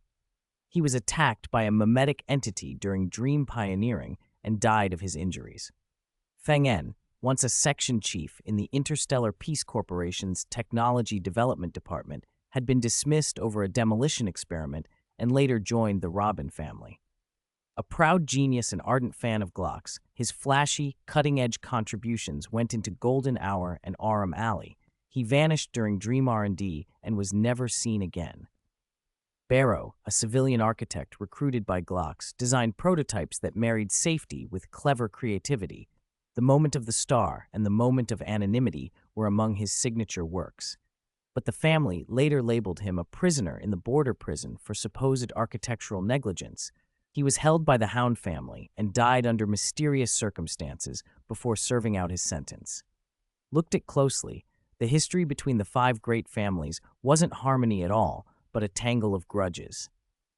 Oak had heard some of these truths before, so when he learned that the third and current patriarch of the Robin family, Sir Whitaker, had mysteriously disappeared, his immediate thought was that the family had taken him too. "You remember then?" Ruifanji's voice was sharp. "The strong helping the weak is just a propaganda line the family uses to glorify itself. The family's expansion is a history of shameless people who call themselves believers in harmony while bullying the weak. And as for everyone united as one, ha, what a joke.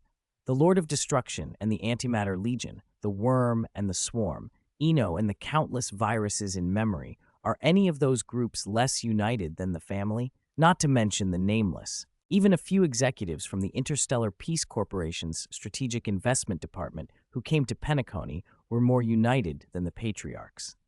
Compared to any force that actually has to work together, the family, which claims devotion to Shaipe, is the least united group of all. Enough, Oak snapped. There are indeed many problems inside the family, and many of us acknowledge that. But it's not a reason for you to betray harmony and join destruction. Joining the Antimatter Legion means becoming a lunatic hated across the universe. Ruifanji laughed low and cold. Do you think I care? You call me mad. I call you naive about destruction. My short-term motive for joining the Antimatter Legion is revenge on the family. My long-term goal, same as Sunday's, is to build a world without exploitation and oppression. Oak felt his mind stutter. With the synesthesia beacon, even if Ruifanji had become a Void Ranger, Oak could understand every word. But strung together like this, the meaning slipped away. He had never imagined someone could link the Antimatter Legion to creating an ideal society. Listen, Ruifanji said patiently, as if explaining a theorem. An authoritative order can't build a perfect paradise because there's no single order recognized by every life in the universe, and no single order can permanently suppress all beings that want to break it. Even in a paradise constructed by order, differences remain: abilities, wealth, privilege. Beyond order, countless people have tried to overthrow systems to make things fair.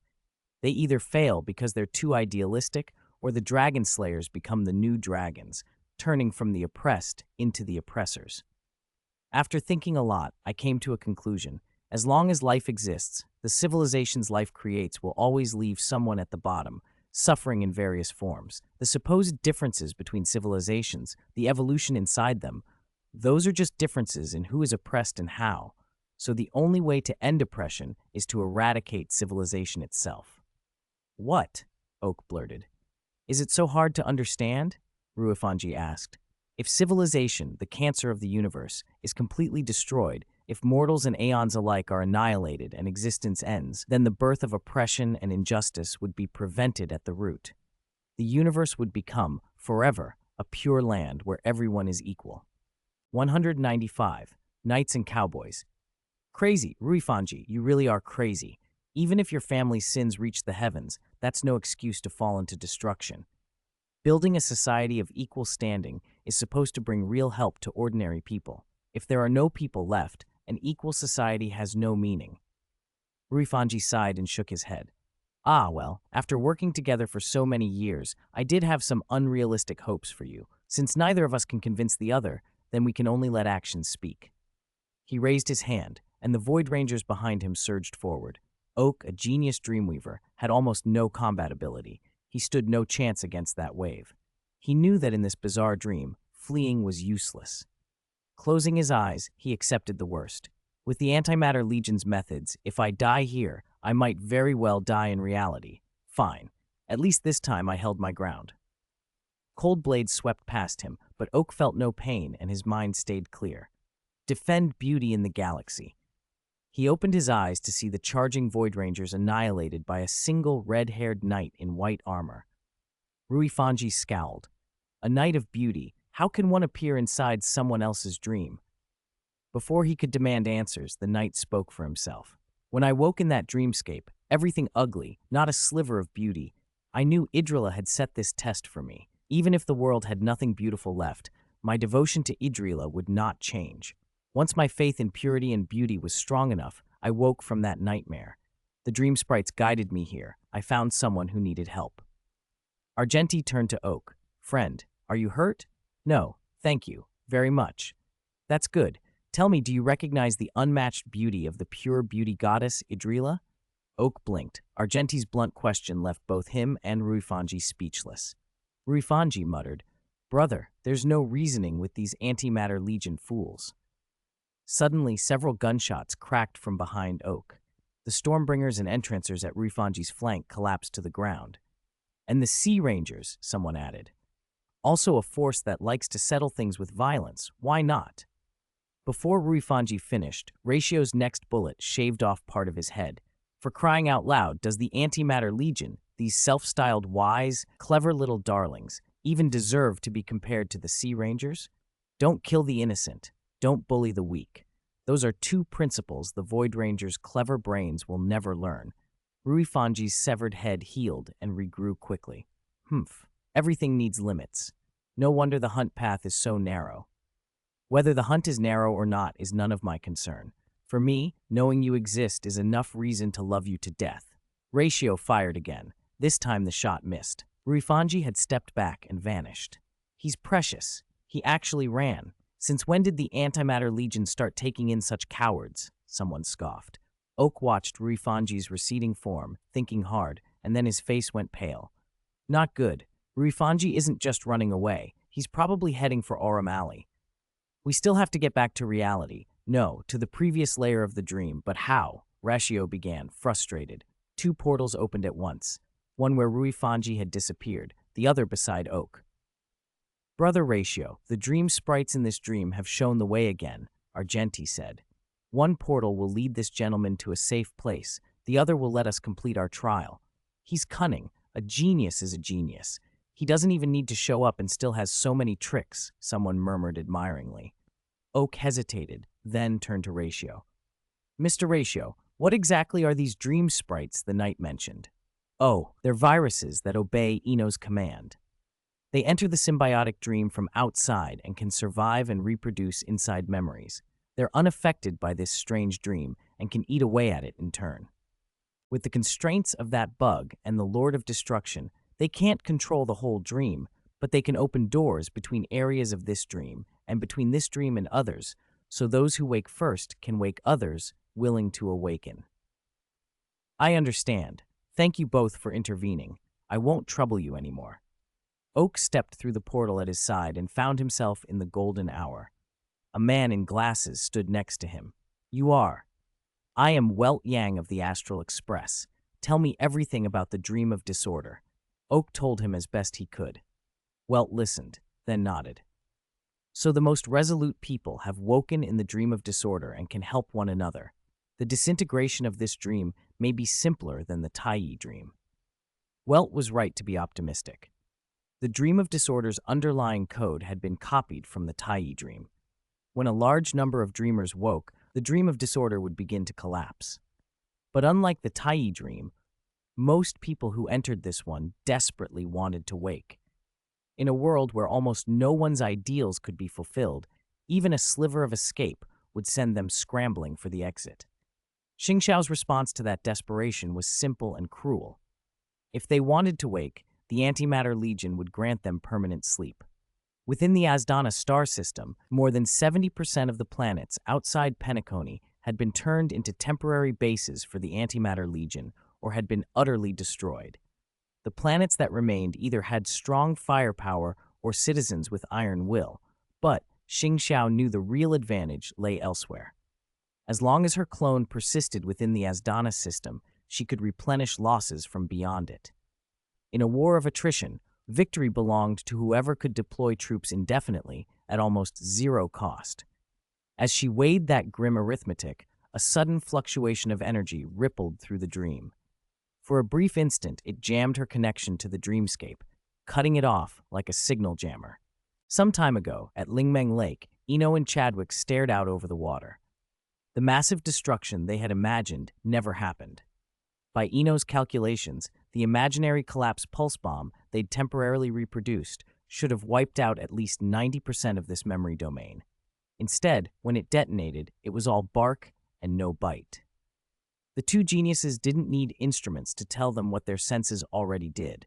The imaginary energy fluctuations in Lingmeng Lake had been thoroughly disrupted, then nothing. If they were relying on the explosion's energy and shockwave to cause damage, it would have been better for Ino to go in herself. This result wouldn't threaten Taiyi Dream or an emissary. At most, it might knock a few Robin family members of the VIs and Seven Scales unconscious. Chadwick remained unruffled. We're testing inside a memory domain for the first time. The only reference data I had were the readings I could access back then. Memory domains differ, and even different spots inside the same domain can vary a lot. If even one parameter isn't adjusted to match the environment before detonation, the experiment can fail. Eno checked her equipment thoroughly. At least the test site isn't destroyed. Theoretically, we can keep experimenting. With what we learned just now, rebuilding the apparatus by hand should go faster. Chadwick watched the lake and considered. Eno, apart from trying to obtain an imaginary singularity, you didn't expect this to seriously damage the domain, did you? No. Are you suggesting? I'm suggesting we might not need major parameter changes. With a slight correction, we could turn the imaginary collapse pulse bomb into an imaginary pulse full-screen interference bomb. Eno frowned. Can such a full-screen interference bomb really disrupt the whole dream, even sever the connection between the dream and an emissary? In theory, it shouldn't be possible, but in this dream, you're an exception. In me? If there really is a mastermind watching or manipulating this dream, what allows them to do so? Eno followed his thought at once. The specific technique is unknown, but it must use imaginary energy as a medium.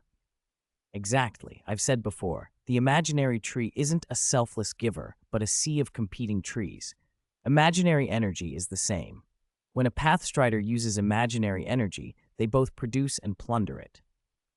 When multiple Pathstriders demonstrate their powers and clash, who controls the movement of imaginary particles at the center of the battlefield? They're jointly controlled by all of them. The stronger Pathstrider exerts greater influence. Imagine those usually invisible, intangible particles as a visible, tangible object being pushed from many directions. Whoever is strongest moves it. But precise control is immensely complex. To govern imaginary movement in even 1 cubic meter with the current Penacony is like simultaneously pushing hundreds of millions of objects of different shapes and materials up slopes with different angles and surfaces, and making them all arrive at the same designated position at the same time. Chadwick, I get it. Are you suggesting viruses? Eno thought it through. Different viruses reproduce at different rates and sizes. If we let them proliferate without large-scale culling, 1 cubic meter of memories could host tens of millions to billions of them. If each virus controls one imaginary particle, then I could, in theory, control the imaginary energy of an entire Penacony. If no other variables exist, yes, this idea could be called my selfish desire. Before the Robin family confined me, I wondered why the low-scale Robin family members and the rank-and-file company employees weren't so different, even though the Robin family outwardly stands for harmony. I didn't understand harmony or the Robin family back then. People say Robin family members above scale 3 lose selfish desires, their minds aligning completely with the masses, becoming individuals who serve the public wholeheartedly. But the many low-scale members still have their own agendas. So the Robin family's cohesion isn't true unity of purpose. It's the enforcement of a greatest common denominator, constraining low-scale members. I don't know how Robin families operate elsewhere, but Penacony's was never very harmonious. Even if a single low-scale member could control imaginary energy far better than a single virus, they couldn't marshal enough influence to control the entire dream's flow the way you could with distributed control. If the mastermind were one or several emissaries, even you would struggle. Below the aeons, no one controls imaginary energy better than an emissary. It's harder for non-emissaries to win a tug-of-war against an emissary by numbers than it is to kill one directly. But when an emissary thinks victory is assured, we might still tug that rope to our side. But this still won't turn the tide, Eno said. I know. I never expected an imaginary collapse pulse bomb to defeat an emissary. According to Rena Maltiel's research, a former Robin family member, those who walk the path of harmony can perceive the will of whatever deity they follow. The Robin family venerates Shaipe, which is why the orchestral gala summons an avatar of Shaipe. That's an unusual claim, Eno observed. Rena was considered a heretic and died under mysterious circumstances. I had to search hard to find her materials. My ultimate goal, based on her theory, is to summon my own deity in the dream. 197. Chapter Exploration. Before Eno went into the reverie, dreamscape, she had learned something from the intelligence on Ruifanji. Ruifanji intended to use Distrol as a vessel and invite Xingxiao to possess him, the same way he had invited Shaipe. The reason Distral was chosen as the vessel rather than a direct clone of Xingxiao was simple. As an innate destruction sacred body, Distral was the best container available, able to make a Xingxiao clone far stronger, potentially allowing it to approach the power of the original. The higher the correlation between the vessel and the god possessing it, the stronger the god's power will be. My earlier guess wasn't wrong, Ino thought. Time slid back to the present. When Xingxiao reconnected with the dream, she found Ino had already left the reverie and was standing by the auction house in the twilight hour, staring out as if listening to something only she could hear. Xingxiao considered the possibilities. A genius's thoughts were hard to read. Ino might be waiting for her, but more likely she was directing memory viruses to do something. No, relying on the dream-devouring kingworm was risky. Better to intervene personally. If Xingxiao could take care of Ino, the rest would be insignificant. Xingxiao's projection appeared above the twilight hour, accompanied by a large force of antimatter legion. A cold, detached voice came from the projection. You should know whether those Void Rangers behind you act or not won't change anything. Are you going to attempt to control them again? Turn them into obedient soldiers? Another voice asked. Now that you mention it, Xingxiao replied, I'm even less inclined to use erosion on them. Who knows what surprises they might hide? Why don't you just try and see? Xingxiao pointed. You, go eliminate Ino. The order sounded impossible, but the Void Rangers and Entrancers didn't hesitate. They surged forward. Black mist, composed of memory viruses, once again rolled over the twilight hour. It cleared quickly, but Xingxiao sensed something off. She waved, summoning a second wave of antimatter legion. This time, however, the Void Rangers and Entrancers burned with a pale blue flame. Xingxiao had strengthened them. You've been enhanced. Now go. Several Entrancers slipped through the black mist and closed in on Ino. Cornered, Ino used erosion in hand-to-hand combat and wiped them out. Xingxiao, probing to confirm a guess, then flung 4 doomsday beasts at Ino from 4 directions. When they struck, a surge of imaginary energy erupted from Ino. The beasts disintegrated into ash. You really? Someone murmured. Oh my, you did 3 step-by-step experiments just to test my theory. How cautious of you, a different voice teased. At that moment, the woman called Ino, her blue hair quietly shifting toward pink, her pupils changing from red to blue, spoke. The scene slipped into a memory, back to the moments before she and Alicia parted. So my job is to stall her as long as possible until Ino's experiment completes? Alicia asked. Yes, Ino replied.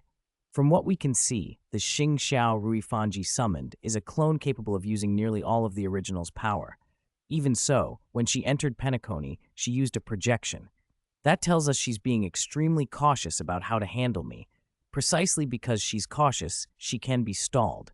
I just need her to see me without knowing what I'm actually doing. Specifically, it requires. Alicia touched her cheek and interrupted, thoughtful. But I still feel that won't be enough.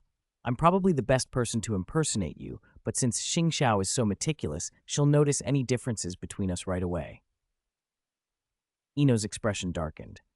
Alicia, I know what you mean. I wish I could be closer to you, so...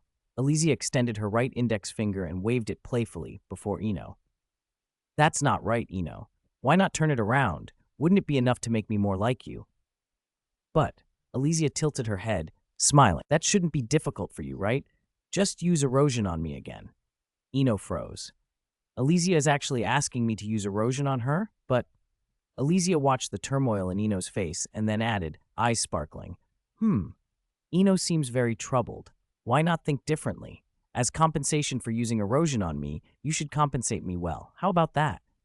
Ino knew perfectly well that any compensation Alicia demanded would be a reward, not a punishment.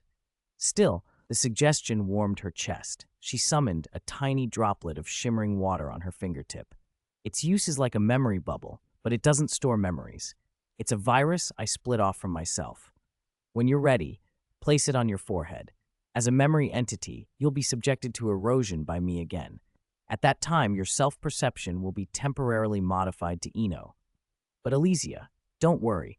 Even if you can control other viruses, your erosion is definitely not as strong as mine. With repeated probing, Xingxiao will eventually discover you're not the real Ino. Then your self-perception will immediately return. Oh my, I can't tell if you're complimenting me or belittling me, Alicia sang, amused. Even though she knew Alicia was easing the tension with banter, Eno still felt her cheeks flush. Pop, Alicia gently kissed Eno's cheek. The touch lingered about 0.2 seconds longer than it had before. Eno, I'm actually very happy, she murmured, because you've realized that you're far more capable than I am in many ways. I like you when you're beautiful, cute, and confident. Alicia tapped her own slightly reddened cheek. Since you've arranged everything, I need to get energized and complete what you asked. She shook the small item Eno had given her. When should I use it? The mingled emotions, excitement, joy, nervousness, guilt, somehow steadied Eno. The colors of her feelings blended into a calm steadiness. When I arrive in the memory void of the reverie, she said, Chadwick will launch imaginary interference bombs aimed at my location. When you notice your phone signal getting poor, that's when to use it. 198. I have understood the truth of harmony. Time snapped back to the present. Realizing she'd been tricked by Eno, Xingxiao immediately withdrew her projection. Oh, I was hoping to stall a bit longer. Eno, hurry up on your end, she murmured to herself. Inside the hidden space, Xingxiao looked over at Penacony. It seems this genius isn't ready yet. We'll move on to the next step ahead of schedule. Outside, the dream-devouring kingworm thrashed in agitation. Even after waking from the dream of disorder, the swarm's assaults were still deadly.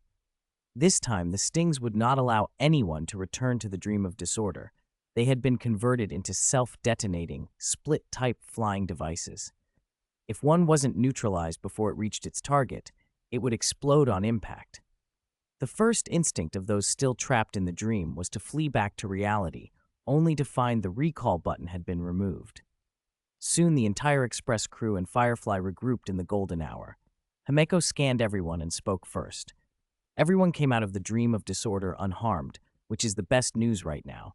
Even better, the dream of disorder itself is rapidly disintegrating, so if we do nothing, no new people inside it will be harmed. March 7th made a wry face. Sunday's Tai dream at least looked pretty. This dream of disorder, who would want to stay in that? Himeko, you told us the good news. Now give us the but, please. Little March knows me well, Himeko said. The dream of disorder might be a test from Xingxiao. She's changed tactics. Now she's forcibly trapping everyone inside and severing Penacony's connection to the outside. Miss Black Swan and the other memo keepers are trying to break the blockade, but they haven't managed it yet. Also, she continued, a lot of family members reported hearing strange sounds and then almost completely losing their combat effectiveness. Some even lost the ability to move. According to Miss Robin, it's mental corruption inflicted by Xingxiao, imitating the attunement of harmony. Is she that powerful? Someone asked. Welt looked grim. Gallagher's assertion is now confirmed. The festive star was created by a stellaron. As a spreader of stellarons, Xingxiao must possess many more.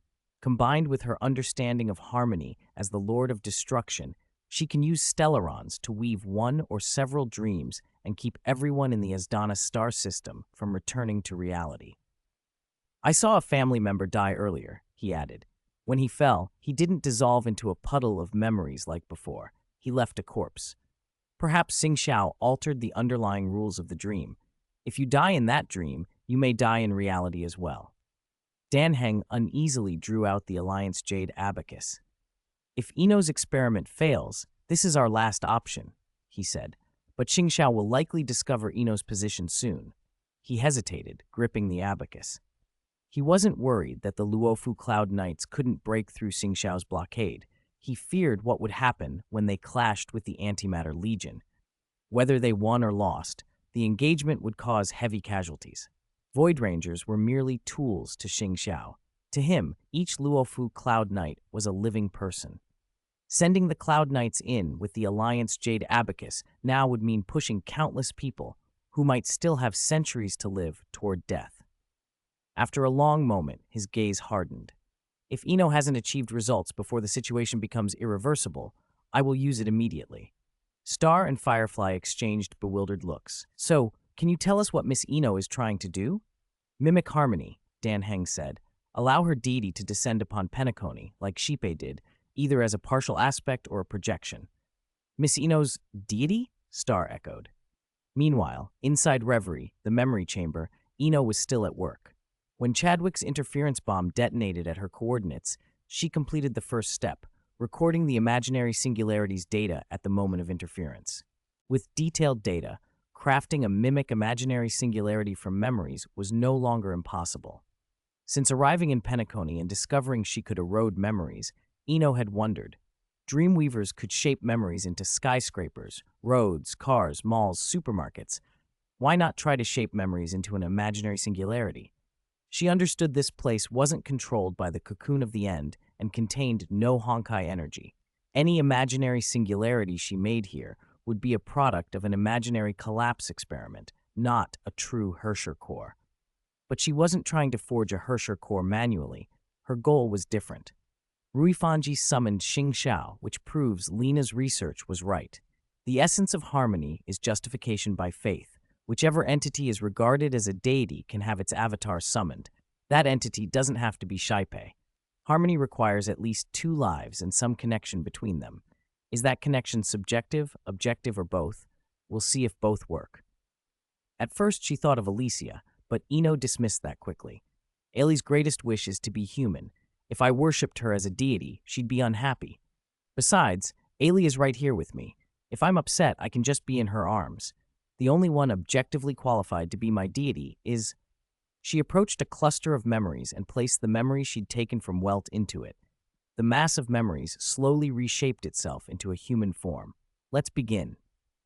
A strange grand sound, like a concert only viruses could understand, filled the memory space. Ino set the simulated imaginary singularity into that body.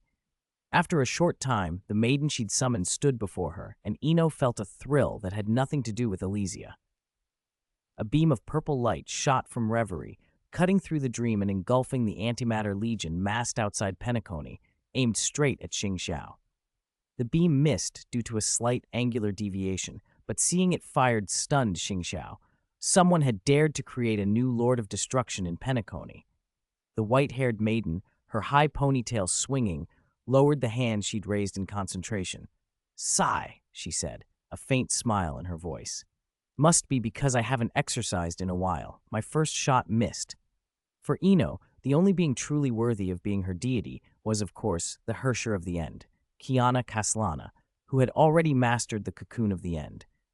199. Extra, approaching the starry sky, the end is coming. This program is sponsored by the Interstellar Peace Corporation. No matter whether your world measures time by day or night, good morning, noon, and evening to you all. I'm your favorite host, Jimmy. Today's guest is truly extraordinary. She's from a star dome Akivili never reached. In 2 years, she grew from an innocent girl into a god who protects a star dome. Behind that are the miracles she and her companions created, one after another. This episode of Close to Stardome brings us the lively, lovely, beautiful, and powerful Herrscher of the End, Miss Kiana Kaslana. In this episode, we're honored to have Mr. Welt from the Astral Express to talk about his experiences with this mysterious powerhouse. Hello, Jimmy. I'm very honored to be invited. Haha, Mr. Welt, you're too kind. I heard you and Miss Kiana are from the same hometown? That's right. I'm one of many who watched her grow. But her story is long and hard to sum up in a few words. Mr. Welt, don't be so pressured. This is a light, enjoyable show. Just say whatever comes to mind. Now let's begin. Talent, Flames Resolve. The Herrscher of the End is a fire-type unit without an elemental path.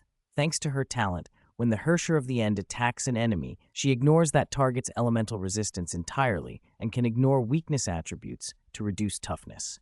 Basic attack, Moonlight. Her basic attack deals fire-type damage to a single targeted enemy and its adjacent targets.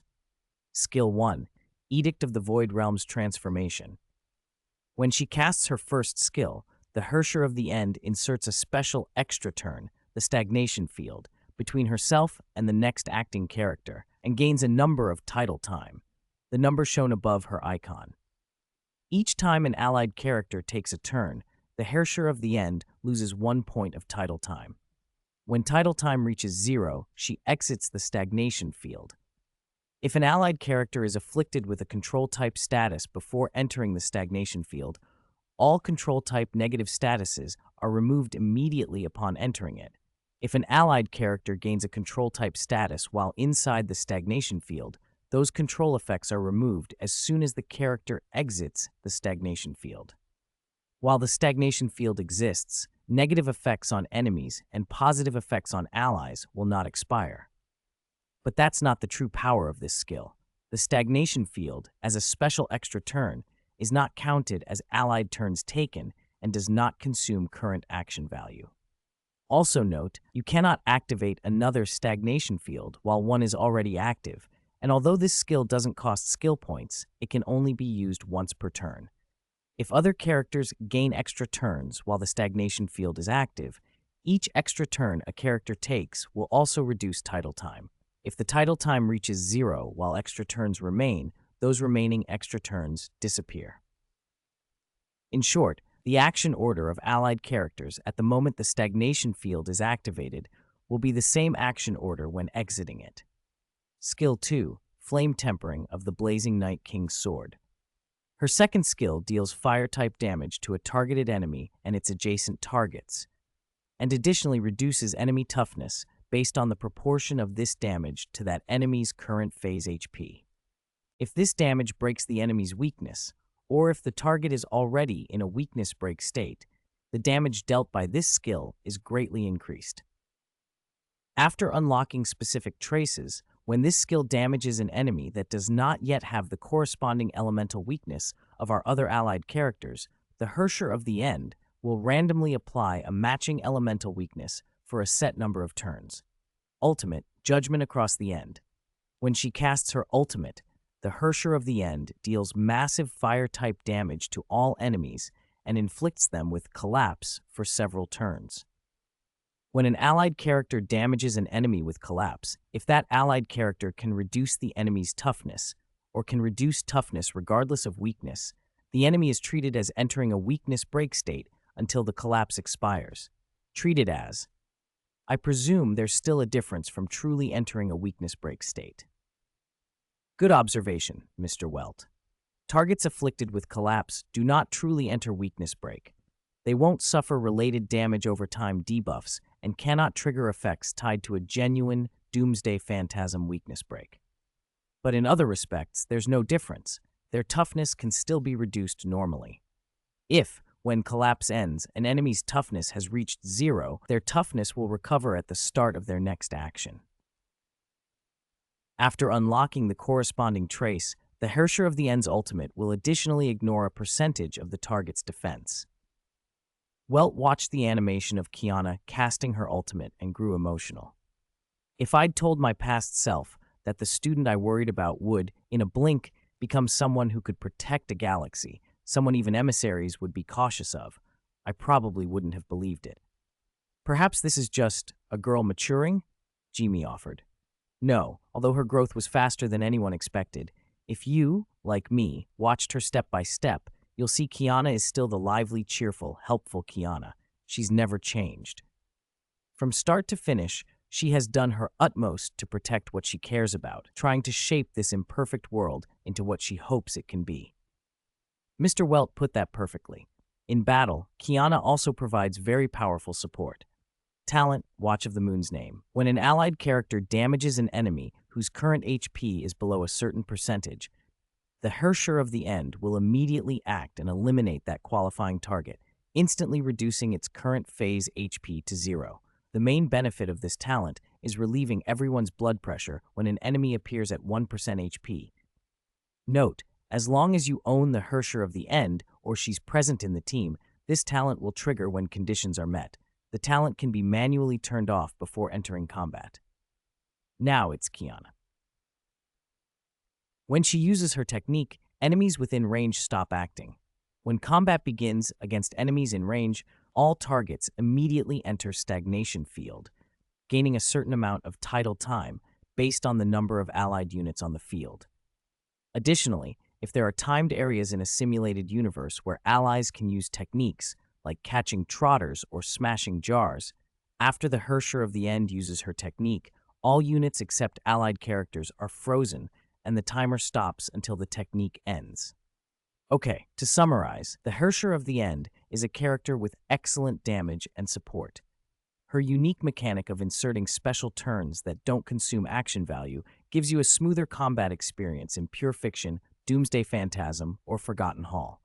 At the same time, her talent is a godsend for avoiding nail-biting low HP situations. As usual, to help everyone understand this character better, we have a demonstration battle. Perfect timing. Penacony hasn't been peaceful lately. Look, Miss Kiana is enjoying the scenery and troublemakers have already arrived. Kiana is kind-hearted, but she doesn't tolerate troublemakers. That's right, Miss Kiana uses her technique to enter combat. Oh, how fortuitous. We can see her helpers are Miss Robin, Gallagher, and Miss Firefly, who are indeed in Penacony right now. Welt pushed up his glasses. This team, something about it feels off. Haha, indeed. Due to special circumstances, unlike previous episodes, this footage isn't meant to show the Herrscher of the End's official team composition. It's chosen specifically to explain her skill mechanics. She's fighting alongside teammates who aren't ideal partners.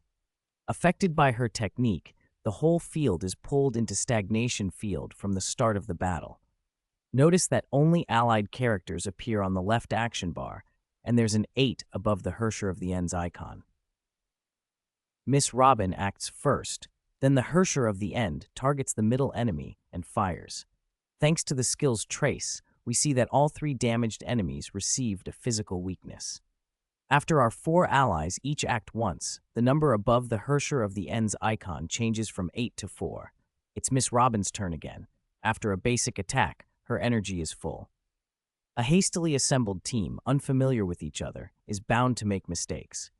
For example, Miss Robin, unfamiliar with the Herrscher of the End's mechanics, immediately uses her ultimate when her energy fills, boosting the team's attack.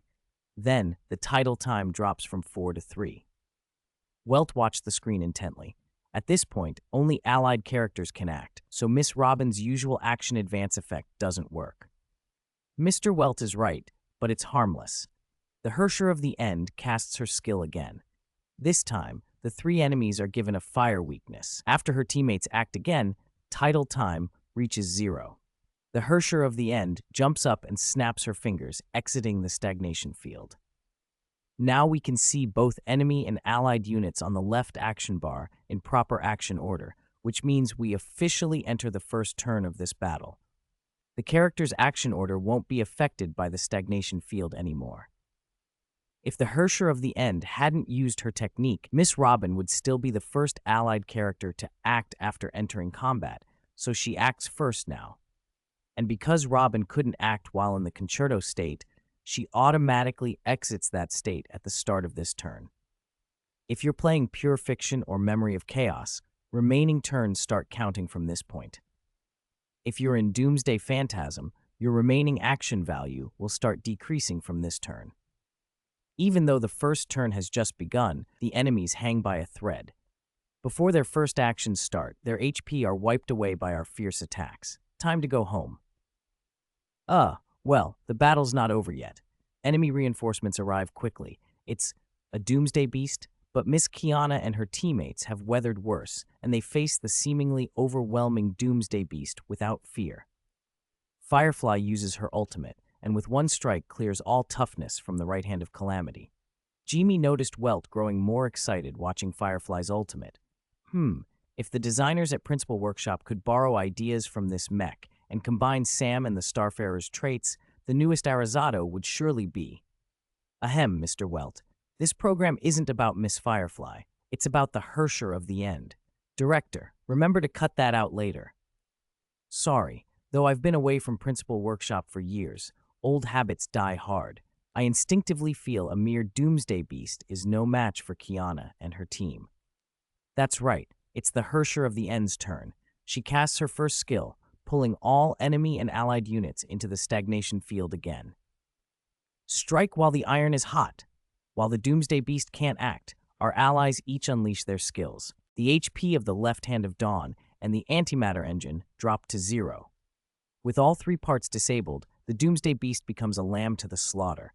Soon its first phase HP is cleared. Entering the second phase, the Doomsday Beast still tries to fight back, but the Herrscher of the End's ultimate is ready. With her ultimate activated and the Doomsday Beast afflicted with collapse, Firefly deals massive damage and it's completely annihilated before it even takes a turn. Wow, we even got a zero cycle without noticing. With the battle over, it's truly time to go home and wrap up. 200. Sleepwalking. So Ino, you extracted some of my memories from Mr. Welt and used them to create a memory body of me. Then you used that memory body as a vessel to summon me here, like inviting a deity to possess a body. Even without her external brain, Kiana was thinking fast. There were a few unfamiliar terms, but after Ino's rough explanation, she had the gist of it. So I'm basically like the mimetic star-crusher worm Ruanmei cultivated. No, that's not right. My state is very unstable. What's here is essentially a projection. When the time comes, I'll return. Oh, good. That's a relief. I feel like I'm sleepwalking. I was worried that if I stayed here permanently and never woke up, May and the doctors would worry themselves sick. Sleepwalking, in a sense, not a bad description. So you just trust me like that? You started by showing me your memories the moment you summoned me. As for the identity of the Herrscher of Corruption and what she did, Alicia has no objection, and as someone who didn't live through it, I don't have the right to say much more. Wings beat somewhere nearby. Ino and Kiana turned and saw countless stings swarming in. They don't need you to act, Ino said, and stepped out of the memory hole. She blew at the incoming swarm. Whoosh! Every sting that had been approaching erupted. Ino explained the situation as the pieces fell apart. The sting that can reach Reverie aren't first-generation sting directly spawned by the worm. They're second-generation, first-generation sting divided and propagated. My followers can't corrupt the worm itself, but they can corrupt first-generation sting and make the virus mother-to-child transmissible. So the sting themselves aren't the real threat. The bigger one is still Xing Xiao. Understood. Kiana spread the purple light wings behind her and shot into the air. Before she'd cleared Penacony, another wave of antimatter legion had surrounded her. Now it's Kiana time, she muttered, not intending to be delayed. She snapped her fingers. The antimatter legion froze. Then she flew out through the passage they had come through. Outside Penacony, she raised her right hand and fired at empty space, a shot meant to cover the whole area. Xing Xiao had no choice but to appear to dodge. No, this power is neither destruction nor the hunt. Time stagnation? Are you an emissary of the finality? Xing Xiao asked. Kiana tilted her head.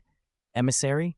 The memo keeper from the Garden of Recollection called me that too, but I'm definitely not finality. She took a step back, leapt, and kicked at Xing Xiao. Xing Xiao tried to manipulate Kiana with harmony techniques, but they had no effect. The kick sent her reeling. After actually receiving Kiana's attack, Xing Xiao was more puzzled than ever. How can this power not belong to any path?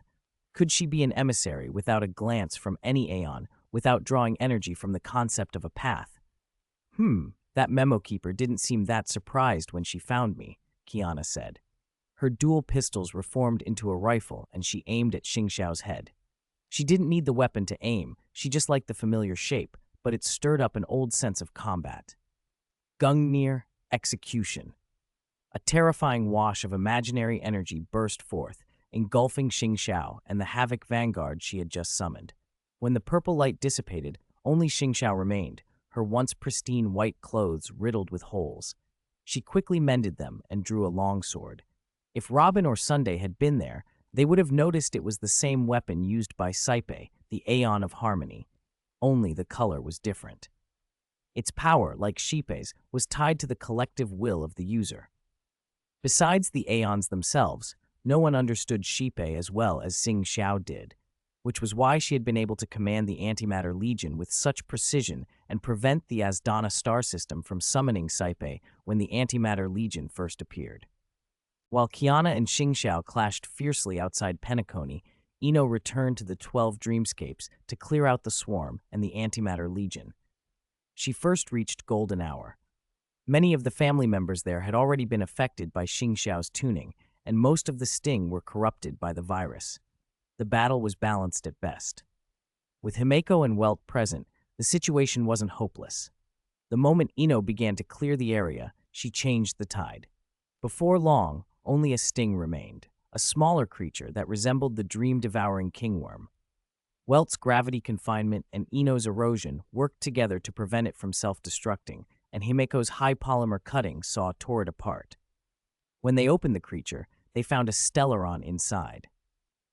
No wonder this was harder to fight than the others. Wait, when I went into reverie, didn't the dream-devouring kingworm split into 13 parts? Ino asked, surprised as she processed what she'd killed. That's right, Welt replied. From what we can tell, 12 of those worms each contain a stellaron. The others? Split off again? Yes, after you told everyone you had succeeded, they dispersed to support different dreamscapes. Ino looked at Welt, then nodded. Yes, Kiana Kaslana answered my summon in a dream-walking-like state and is currently in a fierce fight with Xing Xiao. I never thought harmony could be used like that, Welt said. Also, according to information from Miss Black Swan and Miss Robin, the Daydream Hotel in the Dreamscape might be the key to breaking the blockade. The Swarm and the Antimatter Legion are attacking in turns, and it's getting bad. It's the IPC side. More precisely, Miss Topaz is holding that place. You should go support them first. After sealing the stellaron they'd found, Welt and Himeko didn't hang around. They moved straight for the Oasis of Eternity to reinforce March 7th.